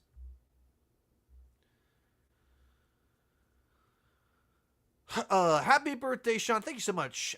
Have you ever considered making a film? Oh, sure, sure. I back 20 years ago when I was younger, I started writing notes for a lot of things. It was all terrible, nothing worthwhile. I have notes in Evernote of little pitches for ideas, something that I go, I've never seen that before. I've never seen these two genres blended, and I've written little notes down for my own time travel zombie apocalypse film. I've got notes written down for like a Cabin in the Woods movie. I have some ideas of a character that I'd like. I have a lot of little things that are like, this is a type of thing that I enjoy. And I want to play out this sort of arc, but in this genre over here. I have a number of notes written down. Problem is, I'm very motivated by results. You know, I do this live stream. I can look down and go, right now, 140 people are watching this. If I wrote a script, it's extraordinarily unlikely that 140 people would ever read or see whatever that turned into. Most likely, I would read it, my wife would read it, or something like that. A couple of friends would read it, like 5 people would read it. And I'd spend months writing a script and no one would do anything with it. So that's, to me, the part that always makes it tough. Other problem I run into is I go, if I'm going to spend months writing a script, what's the perfect one to do? And it's that paralysis of analysis of it. To do it, it has to be the best one that might something happen with it. That's not how the creative process works. If you want the creative process to work, you just have to write it, knowing nothing. I've just decided I'm going to be a screenwriter. I'm going to write things and I'm going to turn them in and I'm just going to write because I have to write. That's really what it takes to make it in some of these things. And I'm just not wired that way for how collaborative and big a movie is. And working for myself doing YouTube, that's my wavelength and what I'm probably good at. But I thought about, me and Cody, like we've lightly tossed around. Wouldn't it be cool if we went off for a week and wrote a script somewhere, a little horror film or something like that, cheapy one that we could make ourselves. Technology is good enough that you can do a lot with that. Like, what could we do if got a number of us YouTubers together to like self fund something like this and make it happen? That's kind of interesting to me. Like, what could you do with that? But yeah, that's as far as it goes. Got any different content plans for 2025 from Brian Chandler? What a great last name. So cousin Brian asks, got any different content plans for 2025? So a couple things like I'm very strongly contemplating bringing back a weekly live show with guests on every week. A lot of YouTube friends, but maybe even starting to get some director things like that. Usually they'd be live. Some of them would be, a few would be pre-recorded. In particular, if I was doing like interviews with some people, or if I travel and could do a live, like in-person version with an interview with someone. But even brainstorming, my wife threw out the idea of like, Sean Chandler Talks To, and it's talking about movies with different interesting people, whether about a movie they made or movie news, or if they're in a specific niche on YouTube. So bringing something like that back, where every single week I'm doing some collaboration with people I find interesting or people I want to learn from or talk with. So that's something that I've got, like, I brainstormed, I think, over 50 names of people that could potentially be on that. I brainstormed some segments. And then even my wife came up literally during our car ride for my birthday. We went to go see, went to Medieval Times. It's been a running joke for 10 years with us. We finally went. It was awesome. And during the car ride, we were in the middle of listening to Michael Rosenbaum's Inside of You podcast. I just paused and went, what should I do with my life? And we ended up having a 2-hour conversation brainstorming stuff. So that's a one that's coming to mind along those same lines. Trying to do more director interviews, but figuring out how to really use those to make my reviews and rankings better. In particular, stuff like interviewing a director before I do a ranking of his franchise, that would be really cool. So that's some stuff I'm really looking at to even kickstart in January. I'm There's a lot. Yeah, we're only a month away, so that could happen. But that's what I'm looking at. Speaking of my birthday, yesterday was my birthday. I turned 43. And if you like these type of videos and want more videos like this, I do 2 live streams on Patreon every single week. Join at any level, you gain access to all of those. I answer everybody's questions. So if you want to if you're thinking about throwing in a super chat, also consider just joining over on Patreon. You can ask a question over there. But right now, if you do an annual membership, you can get 43% off. It's more than double the best discount I've ever done before. For my 43rd birthday, use code Sean43 to get 43% off an annual membership. That deal is good through Monday. Did your family get to see Wild Robot? Yes, we took the whole family to go see it. It was... Yeah, I don't have much to say about it. It didn't go quite as well as hoped, but that's, it's pretty heavy for Karis, so maybe that wasn't the best idea to take Karis to it, and that tainted my wife's experience watching it, and it seemed like the other 2 kids enjoyed it. But it wasn't as big of a runaway success as I would have liked. Happy birthday once again. You've ranked Fincher, Scorsese, Ridley Scott after doing a top 10 director video. Would those guys make the top 10 now? I don't know. I'd have to look at it. I mean, was Fincher not in my top 10 directors? Was he not in there? That's weird. I would think Fincher would be in there. I hate my top 10 directors video. Just so you know, I hate that video. I'm overusing the word hate. Even in this live stream, I said don't overuse the word hate, and I just did. But that's one of my least favorite videos I've ever done, because it was something that there's too much interest in that I don't actually have a definitive list. That's not my actual list. Like Nolan, Spielberg, James Cameron, yeah, totally. Absolutely up there. And then the rest of it, it's tough. Like, of course, Ridley Scott's a legend, but how many of his movies do I just like to throw on? He's fantastic, but like, how many of those movies do I want to watch? Ridley Scott, Scorsese compared to Scott, Scott has way more misses, bad movies than Scorsese does. And Fincher has a really good track record. So I'm surprised Fincher wasn't in there. That's messed up. That's why I don't like that video at all.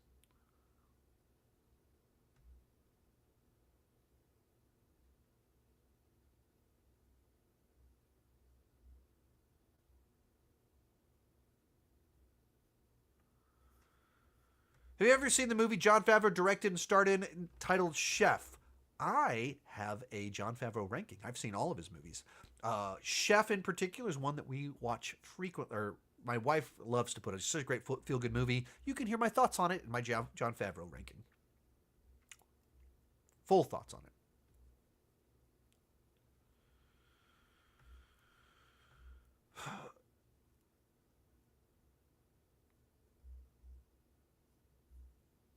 With Super Chat, thank you so much. Been a fan since 2018. Live in Dallas. I was in Dallas 2 days ago to go to Medieval Times. Though not religious myself, I enjoy your message and overall positivity. Refreshing. Also, any interest in updating art? I would love to move to my passion. I don't suck. Also, any interest in updating art? Would love to move to my passion. I don't suck. So I guess you're asking about updating my channel art. I'm not really looking to do that because it kind of becomes a branding thing of when my face, that specific logo, has been seen now millions of times. Then any sort of shift, anything that you could do that would be worth doing, that would be interesting, would probably be too big of a shift. So you kind of get yourself in a corner of like, I kind of have to keep that same picture of myself, the same banners, same fonts and everything, because it's all part of the branding that people just associate with me, even the color schemes and things like that. So probably not. But thank you so much for the super chat. And also, I hope that my story is not just for alcoholics and people from church world. Hopefully that it's a story that can be helpful and inspiring to all in their own ways. Have you ever done an Adam Sandler ranking? No, I've only done like 1 or 2 actor rankings. They're tough because an actor can do 3-4 movies a year. Frank Grillo does like 5 movies per year. So the multiplier on that, they've done so many films that I just can't watch all the movies to do a ranking. So I've started to do some stuff like well, I've explored doing like top 10 highest grossings. So then that gives me the ones that really had the biggest splash. Filters out the other stuff. So Adam Sandler's one that people have mentioned many times before. How long is this dude's delay? Well, according to this comment was left an hour ago. So there you have it. Would you want Transformers 1 to have a sequel? Yes. It's a good movie, so I want more of it. Did you ever finish playing Last of Us? No. I probably should fire it back. I just don't have much time for video games. So the video game time I do have, it's whatever I can play with my son. Now he would probably play Last of Us with us, so that would probably help me out, so that we could trade off and he could play through parts of it. He's better at video games than I am now. But yeah, I probably should look into that. Try and play catch up real quick on one, and then I think I know. I mean, I basically know that some of the big spoilers for Last of Us 2. So I'd probably rather experience it in the show than in a game. But make of that what you will. Are you excited for Paddington 3? I've barely seen Paddington 1 and 2. So, no. Make of that what you will. Did you ever see Cop Shop? I didn't. I think I even had it in my most anticipated of the fall, whatever year it came out, but it just didn't make a big enough splash when it came out, so I missed it. Rachel Ziegler was in the room for Y2K? Weird. Yeah, South by Southwest is wild. So that's where I saw Y2K. That's where I was in the same room as Rachel Ziegler. I was up in the balcony, so I was basically a mile away from her. But yeah, the whole cast was there and everything, and the writer, director, everything like that.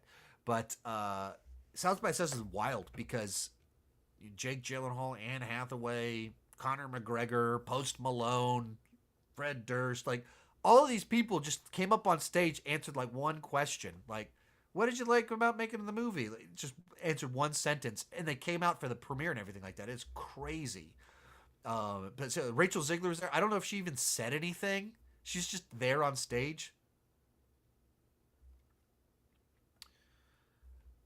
How do you get invited to film festivals? Well, I actually have been invited to a couple film festivals, but Fantastic Fest, Overlook, and South by Southwest, all three of those I applied to attend them. I didn't get invited. I've been invited to Sundance. I've never been to Sundance, but you apply. You can just go there, look up press credentials, whatever film festival, apply for press credentials, things like that, and they'll come up for whatever film festival. You just apply.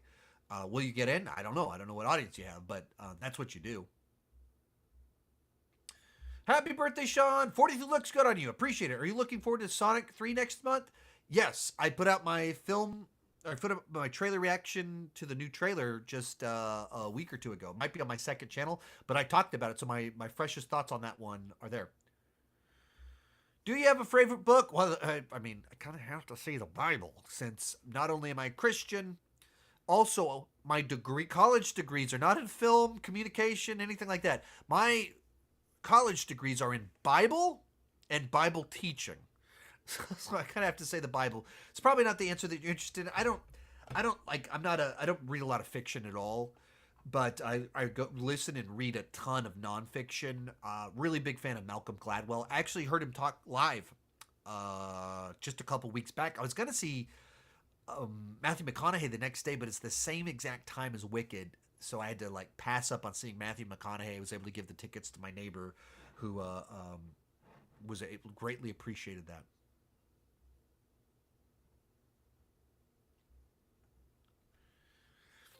Tony Movie Chappie. Met him in person at MegaCon a couple of different times. Talked movies directly with him. Talked to Hellboy, the 2019 one. Happy birthday, Sean. Question, what do you think is worse with trailers marketing, when a trailer spoils a movie or when a movie trailer is misleading what the film is actually about? For me personally, since I go see movies anyway, the mismarketing I think is foolish, but it doesn't make me mad. I get mad when a movie trailer spoils a movie. Simple reason, you only get to watch a movie for the first time once. Every other time you watch it is a different category of viewing it. So people are like, oh, I don't mind spoilers because I've always known who Luke's father was. So, it never bothered me. I always still love Empire Strikes Back, even having that spoiled for me. So who cares? I gotcha. But, what if you could actually experience that properly? Those of us that were in the room the first time we saw Captain America pick up Mjolnir, it's awesome every other time you watch it too. But it was special the first time we went, they're doing it! Watching Spider-Man No Way Home, worst kept secret in Hollywood that, are there going to be Spider-Man cameos in this film? But they did keep it a secret. And then a portal opened. And the mask came off. If you're in that room, the first time that happened, you only got that one time. That they're really doing it. And that's Andrew right there. So when trailers steal that, they rob the entire world of that experience. I think that's just, it's anti-film. It's so cynical that you care more about selling tickets using cheap gimmicks, spoiling things, than you do about preserving the movie itself. You care more about the money you make than the movie. That is so frustrating. What are your favorite Astra Award nominated films of the year? I haven't watched enough of them to be able to say. That's what I'm working. The Astras putting out their nominations early helps me because I go, all right, those are the ones I need to watch. But so many of them are films I haven't been able to see yet.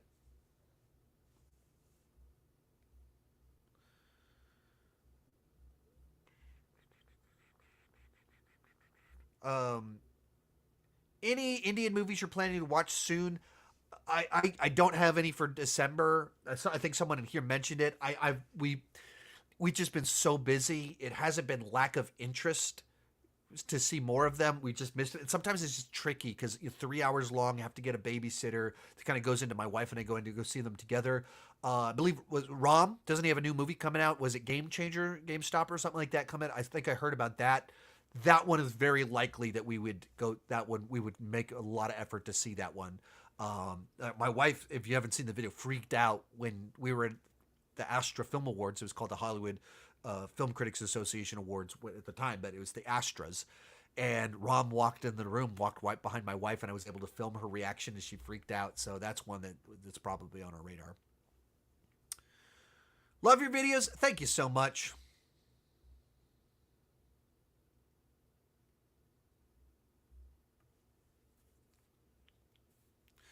Hello, Sean. Happy birthday. Enjoy your special day. Quick question. Are there any movies you thought didn't need to exist? Not wish they didn't exist. Any movies you thought didn't need to exist?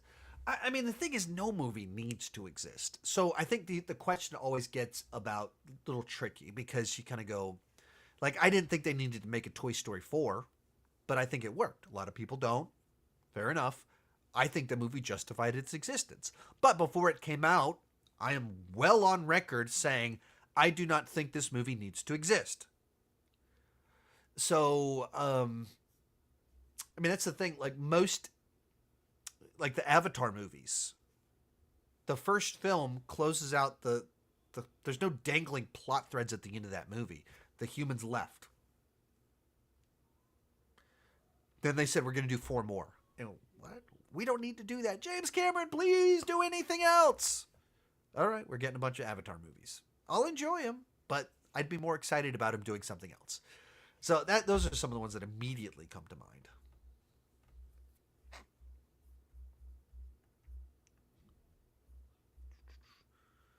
Sorry, I'm trying to figure out how far behind I am on everything. How quickly I can catch up on things. Still an hour behind. Woo!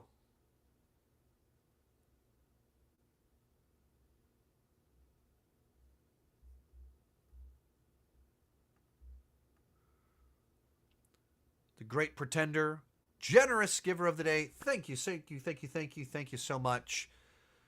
Anime killed my dog, Sean Wick. There's several people asking the same question. Why is Terminator 2 my favorite movie of all time? Like that's I answer that anytime I talk about the movie. Like I've reviewed it, I put it in rankings. So it's not like I don't have like secret information that's not in those other videos. Are you looking forward to The Accountant 2 releasing in April? Yeah, absolutely. I really enjoyed the first film. It's weird that it's taking so long for us to get the sequel, but you know, whatever. It takes sometimes movie take a long time. Let me check. Yeah, I mean, we got the same. We got the directors returning and everything. So like, it in my mind, all good. Like, dug the first one, so I'm down for it.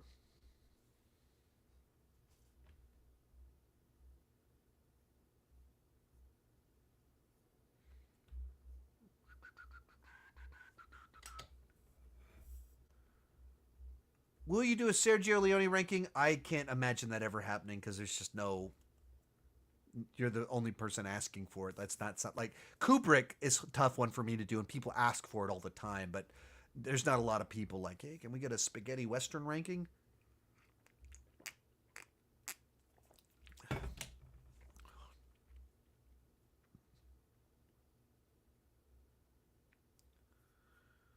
How come you haven't uploaded on your vlog channel in a while? Uh, I mean, just stop and look at how much I'm putting out on my. Look at how much I'm doing on my other two, my movie talk channels. How much traveling I'm doing, how many interviews I'm doing, how many times I'm on the news, and I have kids that are older. Like it's as simple as that. Um, I just don't have time to do anything. Like, I'm posting every day on Sean Chandler Plus with the clips. Posting, you did a Ridley Scott ranking that I had to watch 29 movies that are all over 2 hours long, or almost all of them are over 2 hours long. That's 60 hours to do one video. And then posting shorts. There's only one of me. It's as simple as that.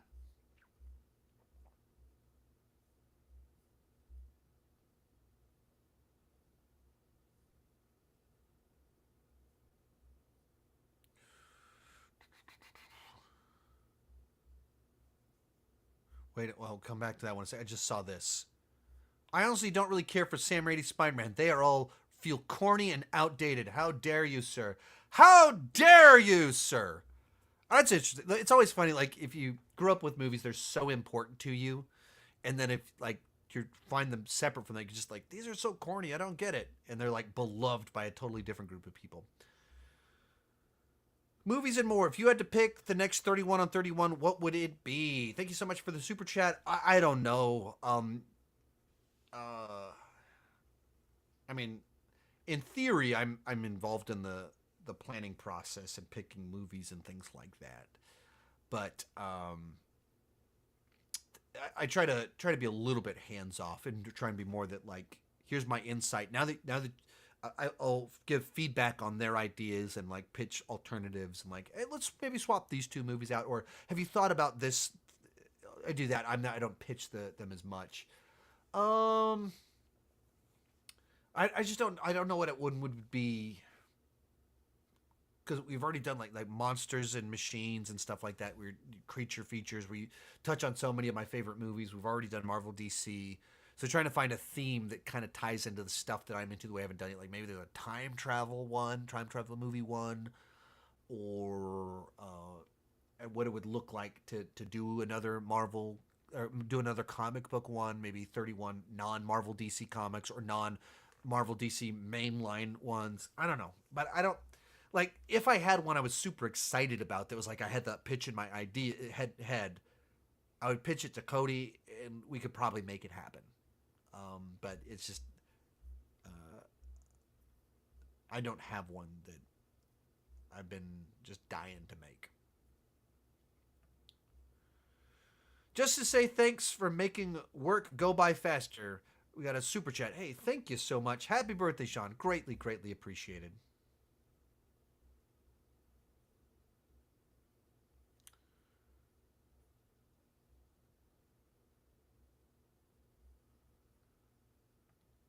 Oh, come on. Where are your super chats? I don't know what that means. Um, I'm not sure what that means when you say that. I had like I'm behind, but I don't think I've overtly missed anything.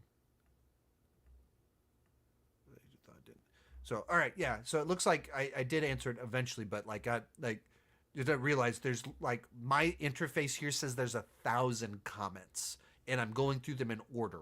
So there's just a backlog. So I am hitting all the super chats, but I'm also hitting non super chats. So if you look at any amount of, like I'm hitting the super chats.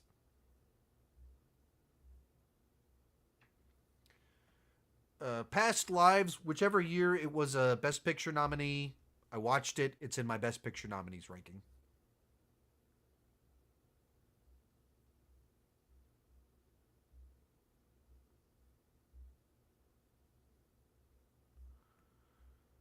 How do we ask a question just like you just did? That's it right there. Done.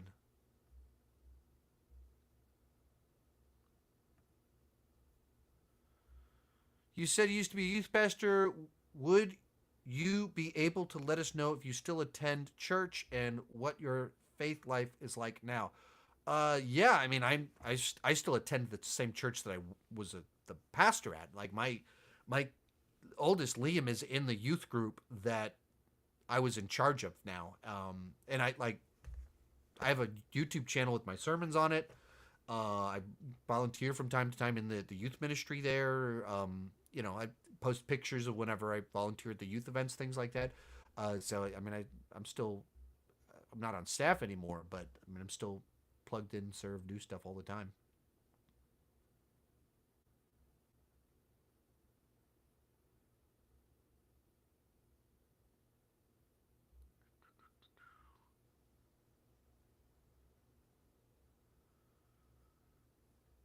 There's a bunch of like, you guys keep asking about R&B songs and stuff. Like I don't know.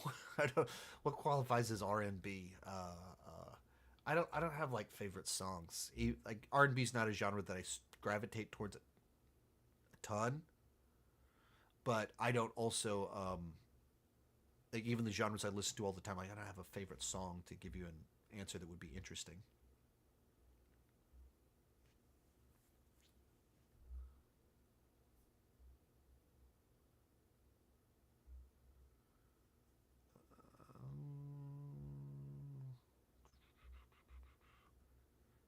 Justin, angry face.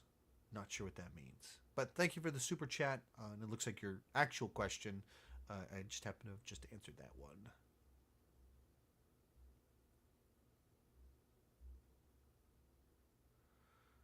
Yeah, a bunch of people commenting. Apparently, it's Film Stock's birthday today as well. So fun. We did MegaCon together.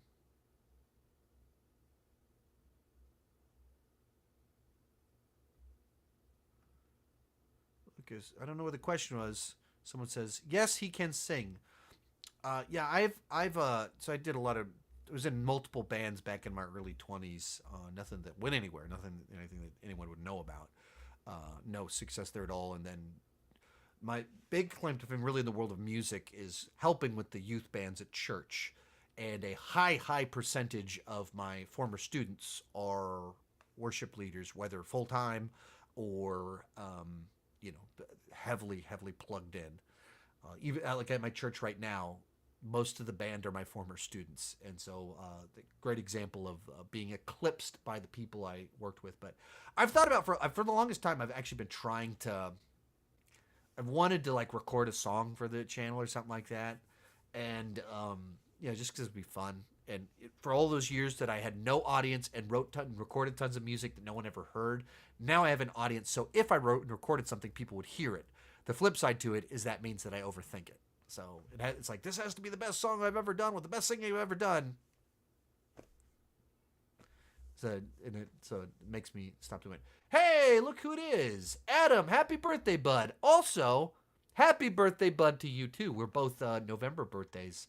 So his was last week, I believe, or just a few days ago, not long ago, and mine is today. So another person from MegaCon this year, along with Filmstock.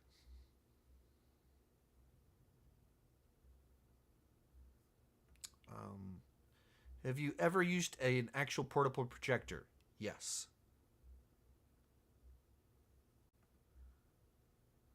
Okay. So coincidentally, I actually caught this question right before it came up as a super chat, so that worked out nicely. But to if there, I don't how much more to elaborate on this, but yeah, we've had some rough spots at the church. You know, when you resign from a church over struggling with alcohol, that is a big mess you leave behind. So there's a lot of burned bridges there, but there's a lot of complicated history leading up to all of that. And if you do enough life long enough with people, sinner plus sinner equals more sin. So we've been at the same church for 16 years now.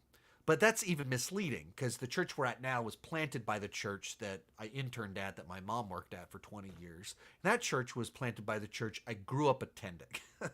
And the lead pastor at my church right now was both my youth pastor in the 90s as well as my wife's youth pastor in the early zeros. So there's a lot of history there. And my youth pastor, um, his kids were then in my youth group, and all three of them graduated from my youth group.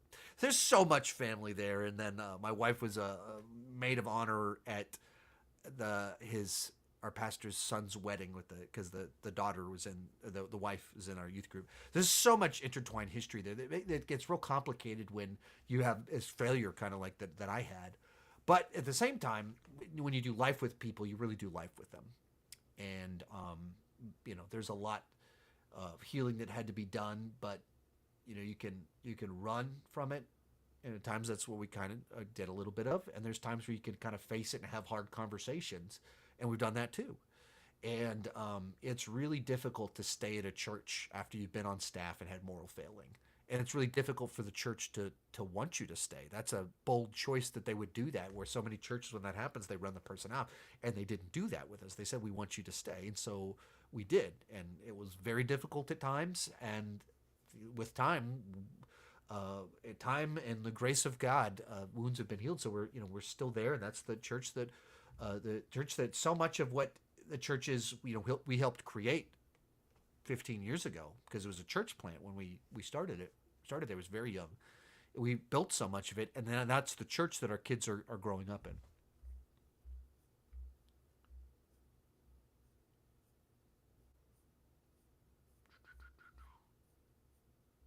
Let me check something over here. Okay.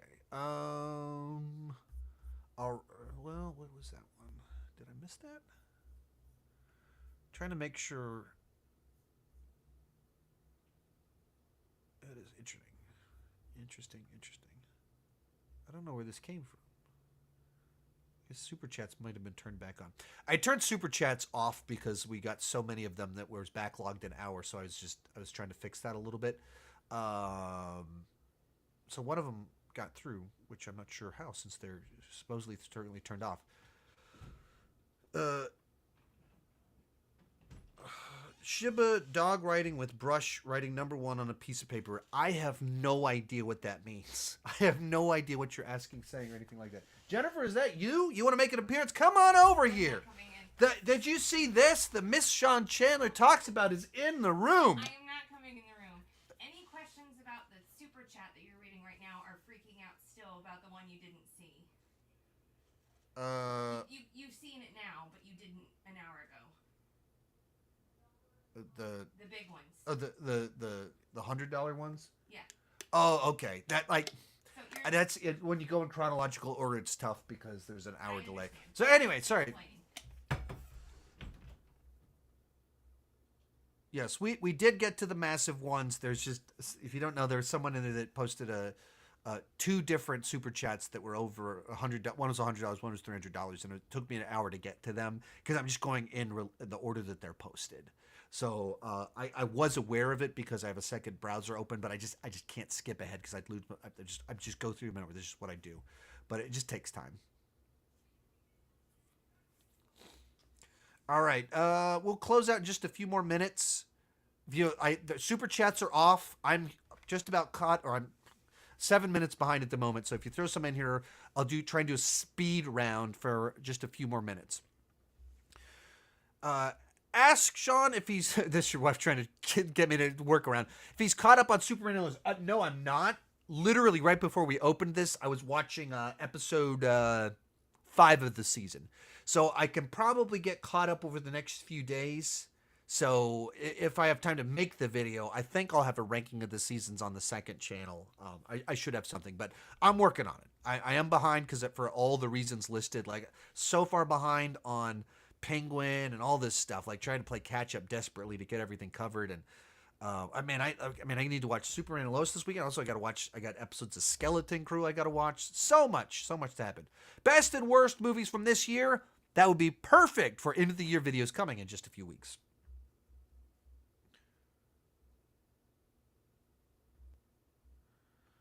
Who's your favorite action hero? Tony Almeida from 24. That's a fun pick. I mean, I would go Jack Bauer from 24. John McClane, of course, is a legend. John Rambo, John Wick. Really, people named John or Jack, really. Those are all the best ones.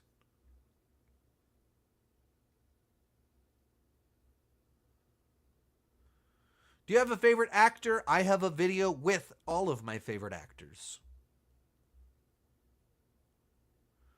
What's your thoughts on Baymax and Godzilla coming into Fortnite? Yeah, my son showed me the trailer earlier today. That was I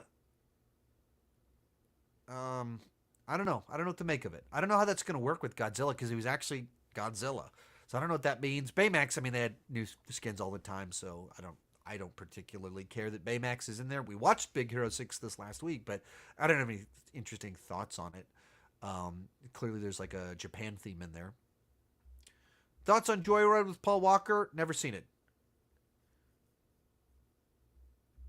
You need to be more active on Letterboxd. Okay. There's only one of me, so do I put out fewer videos where I make money and that's where I grow my audience, or do I write stuff on Letterboxd? It's kind of as simple as that. So when I have a little extra time, I try and do some Letterboxd stuff, but even the stuff I do on Letterboxd, I'm just converting. It's literally just converting videos. That's all I'm doing because I don't have time to like have an extra set of opinions over here that aren't for videos. So there's just one of me. There's only so much I can do.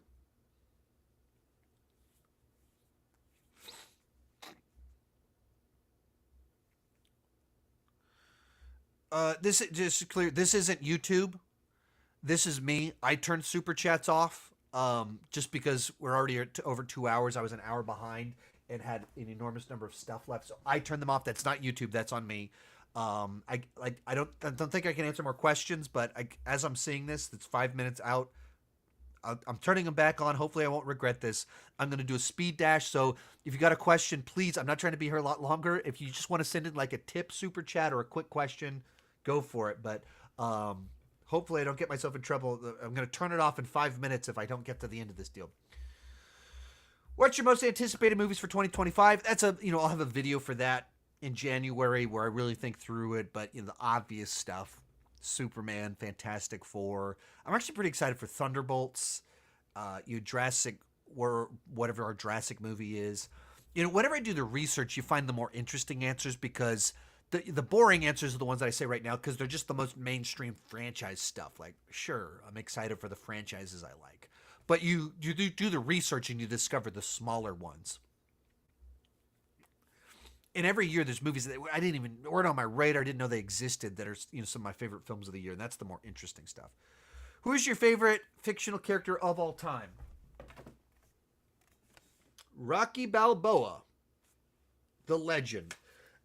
Closely by, also will go Ellen Ripley in there. She's only in 2 movies.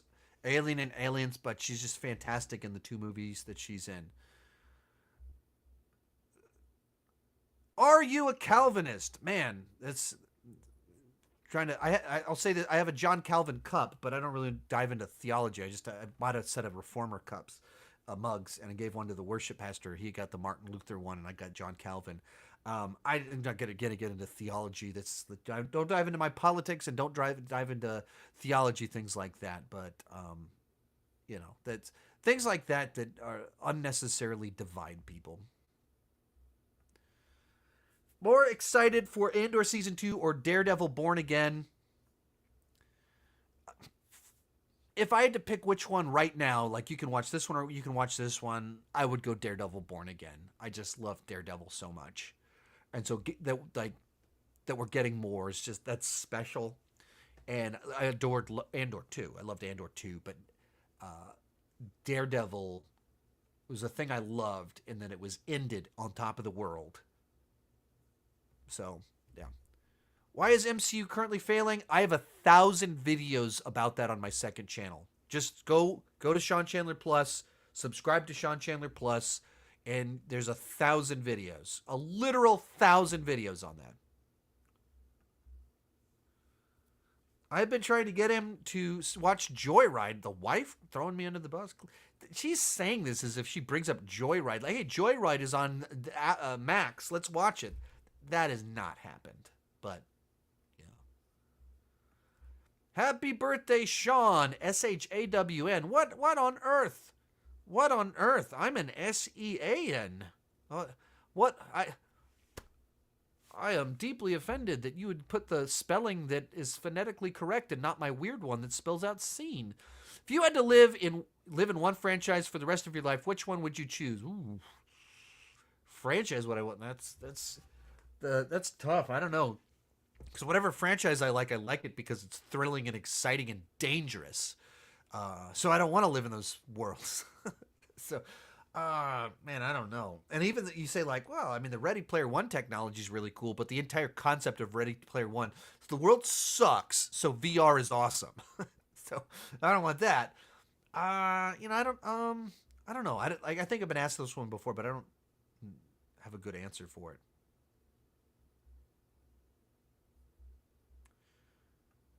You should join Blue Sky. No, I'm not joining Blue Sky. No. Why would I join Blue Sky? Blue Sky will be dead in a week. I've done this before. We've been playing this game for 5 years now. Like, oh, well, now we're going to go do this one. Like, I still kind of have a Threads account, kind of. Don't actually use it. We've been playing this game. Let's come up with an alternative to Twitter for a long time. And I'm not drinking the Kool-Aid again. If this thing actually sticks and Twitter dies, sure, I'll go over there. But I'm not wasting my time downloading a new app, setting up a new thing, and triple posting across 7 things. No, not doing it. We've been there. We've done that. No. How did your friendship with Cody Leach develop, and when did you know this would be a brotherhood of a lifetime? I mean, you can find where we met each other. Go to his Bloodfather movie review and go to the chat. It's literally it's documented in the comment section the first time we interacted, and then we just started it. We had a Facebook group chat with about 5 of us that we're all kind of starting, and so we ran that for a while, and just the 2 of us kind of others kind of their careers went different directions and things happened there, and that we were the 2 that kind of went full-time YouTube in that the traditional YouTube sense. Like, one guy works for the TV show The Chosen because of his YouTube channel, but so that was like got wild success from his YouTube channel, was off in this other kind of direction, and one is kind of making movies, and then 2 of us are still doing YouTube. So we kind of a little bit for that reason kind of stuck with it, and we started very close together with our channels. So we've on this journey that has defined our careers. We just were on it together. There wasn't like a moment where it was like, we're blood brothers now or anything like that. You realize this is the person I'm doing this adventure with. But the same with Griffin too, met very early on and been doing stuff together, and I'll probably see him next week when I'm in LA, I'm sure. And you just start doing life together, and you're on this adventure, and see where it takes you.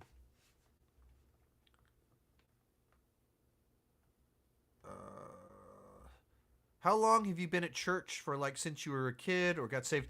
I was raised in church. Kind of a weird, odd mixture of an upbringing, because my mom became a Christian a couple years before I was born, actually in Singapore.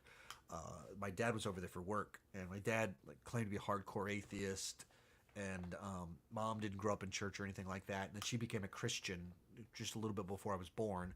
So I was raised in church my entire life, but my household was it was like 2 different worldviews of, dad's decadence, and my mom was super church lady, literally worked at a church a good percentage of the last 30 years, and read books like Demons in the Toy Chest, stuff like that. had a lot of ways where she was very permissive, but had her spurts of overprotectiveness and things like that. So, but I've been in church my whole life. Geekly Goods, Leo, what's up, Sean? Not much. Just doing a little birthday live stream, trying to promote Patreon. Speaking of Patreon, since Leo didn't bring it up at all, my little weird transition here, as I'm about to close this deal out, but 43% off if you go use code Sean43 for an annual membership. You can get 43% off if you do that for an annual membership over on Patreon. We do 2 weekly live streams, a bunch of exclusive videos, and you can get access to all of them for this next year at 43% off with code Sean43 over the next few days. But Geekly Goods, nice to see you. Thanks for stopping by.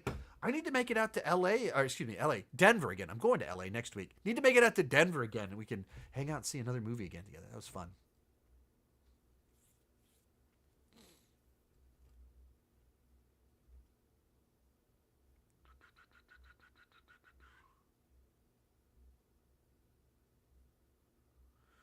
Okie dokie. We did get a couple more super chats coming in here at the bottom. We will be closing out very soon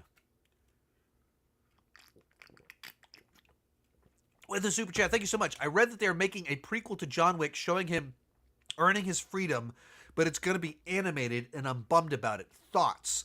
I don't know. Did I see that? John Wick animated prequel. Is that a thing? Okay, yeah, so Jad Selesky, the director, I guess is the one that appears to have mentioned this.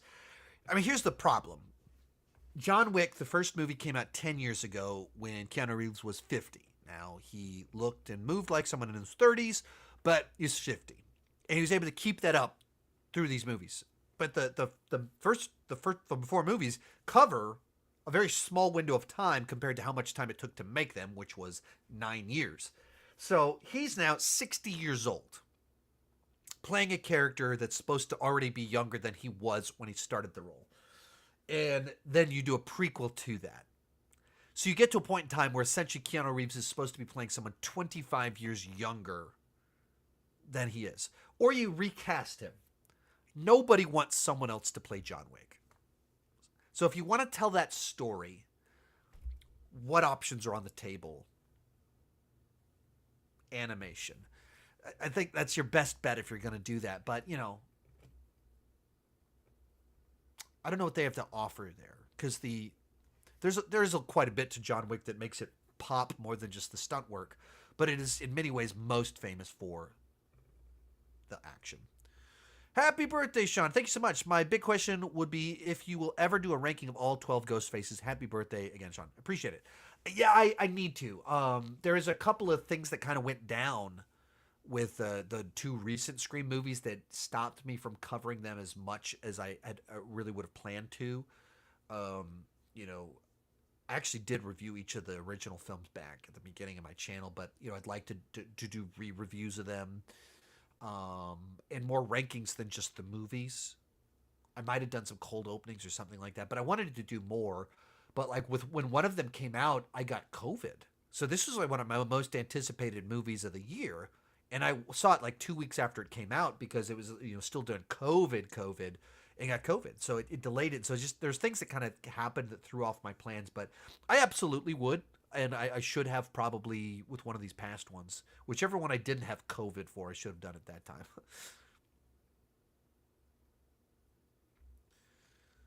Oh. To my wife, hey, what are you doing here? You married the... There we go. That's true. That's true. That's good.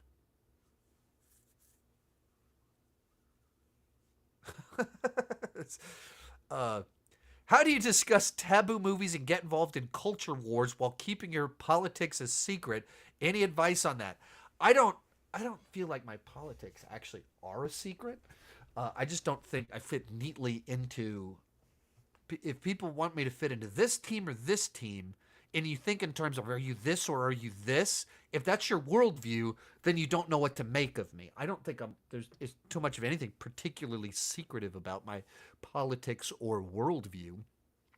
But I think the issue is if you discuss it and evaluate it from a partisan perspective, if you evaluate it on the merits of the taboo thing, if you step into the cultural war space, then all of a sudden it's all about that. Like if you review it and touch on it from the perspective of your political position, then your politics are all over it.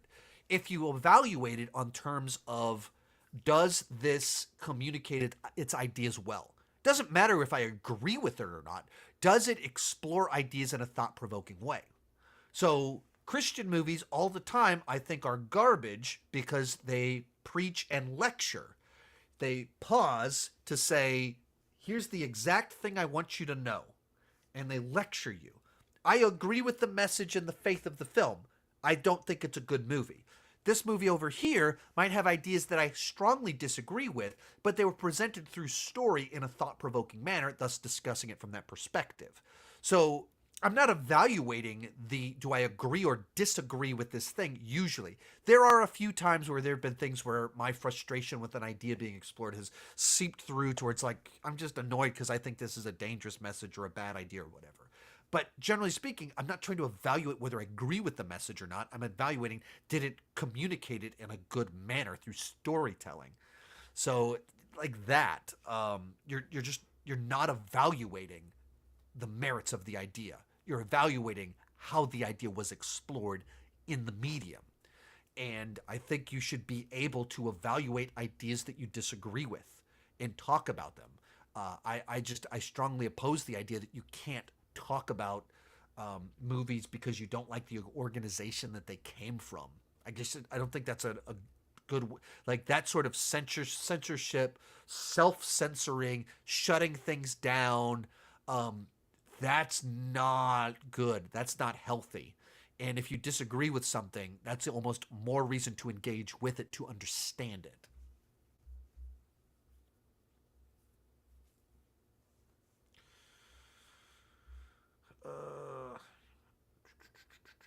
All right, this one's been. I can try and answer this one real quick. Keep, watch, burn, Marvel shows, Loki, Daredevil, X-Men 97.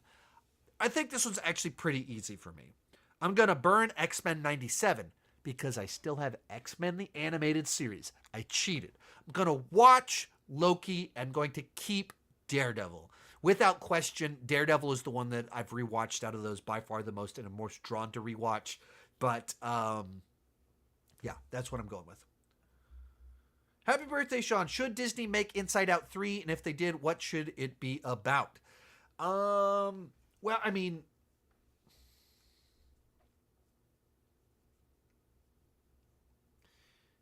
I don't have a full pitch. The movie made $1 zillion. The reason I thought Inside Out 2 was a good idea was because cognitive development continues to happen.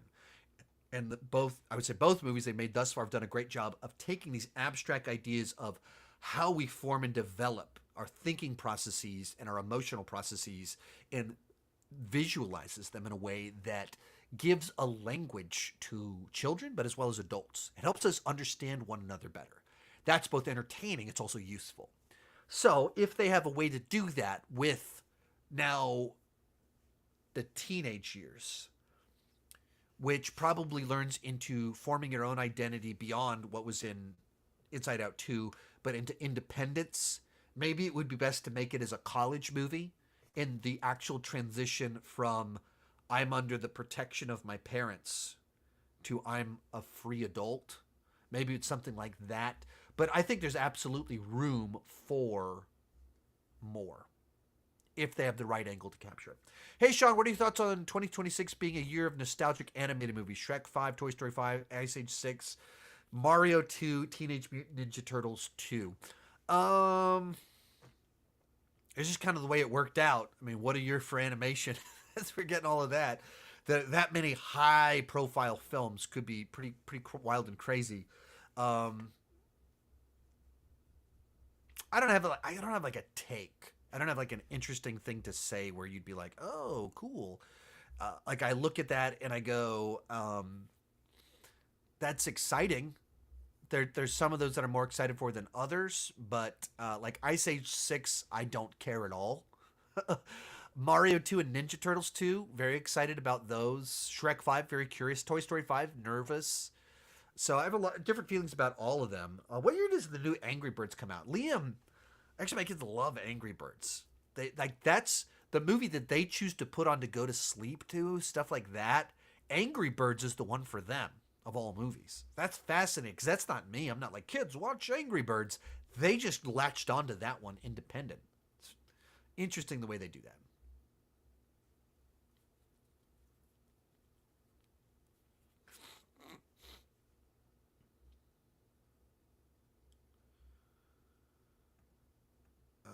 Can we expect more movie series in 2025?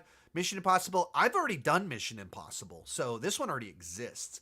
Fantastic Four, I wouldn't do a review series for it. I'll do a ranking, but how many people have seen the Roger Corman movie? How many people are like itching really bad for reviews of the Tim Story ones? Not many.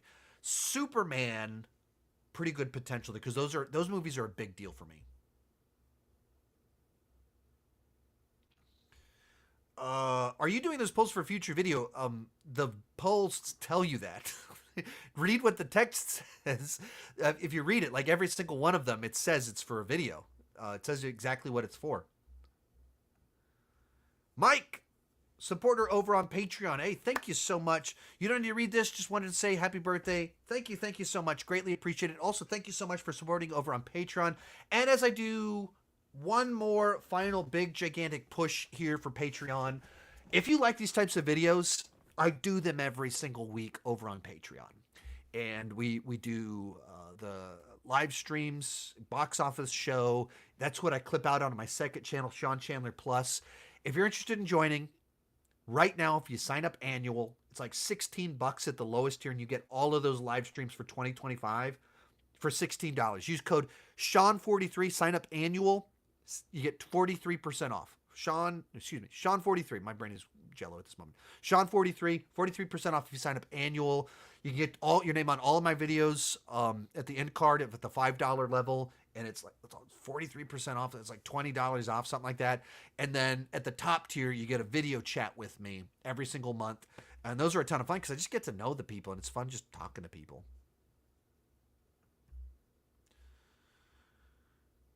Tron Ares has my attention for 2025 and 28 years later. Yeah, so Tron, that's a movie.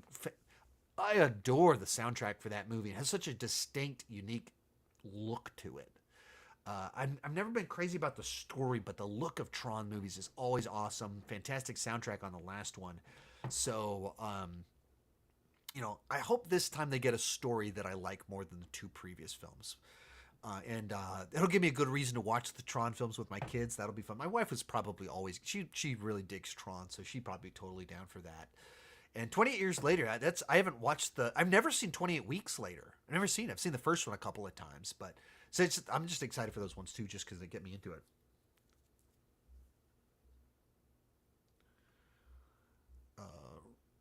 Why do you think personally on why movie critics hate horror movies in general? Well, I would push back against the premise in general. I don't think that's a fair statement.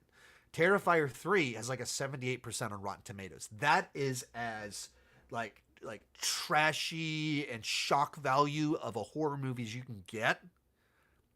And they dug it because it had something to offer. And you can look at some of the legacy sequels recently that have been very favorable towards them. A lot of the A24 stuff, very favorable towards it. But, there's certainly a sense in which they're like horror fans. There's people that they just love horror. They don't love movies. They love horror movies. Like that is just their thing. And people that exist that much into space, they connect with the material so differently than everybody else. And you'll see a huge disconnect because of that. But like, if you just look at horror movies, Megan, it's like a 90% on Rotten Tomatoes. You can find all kinds of horror movies with very positive reviews. So I think like the idea that critics hate them, that is so overstated that we got to dial it back. Like, why does it seem like a lot of horror movies that are loved by fans are not loved by critics?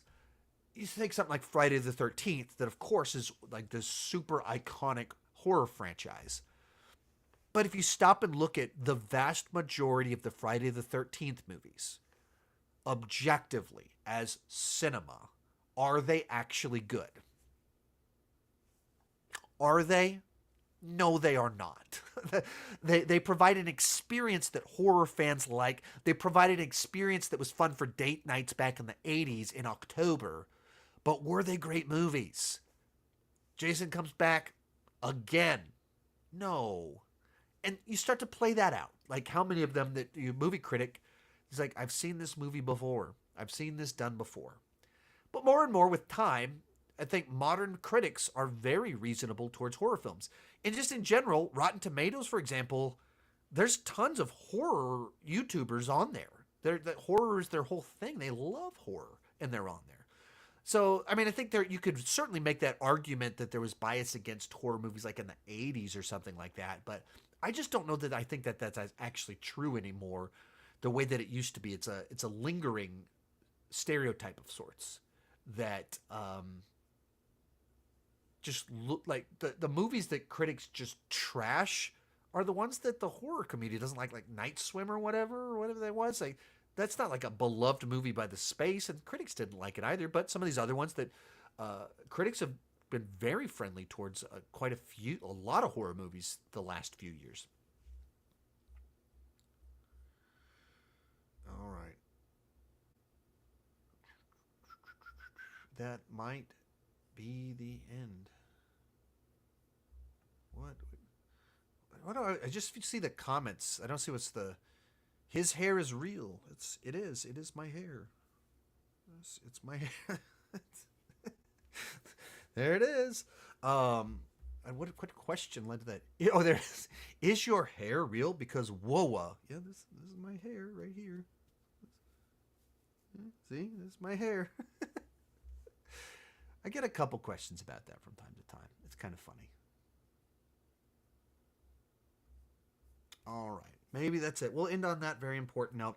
If you like this type of videos, consider joining on Patreon. Link down below. Code Sean43 for 43% off over the next few days. Wait a minute.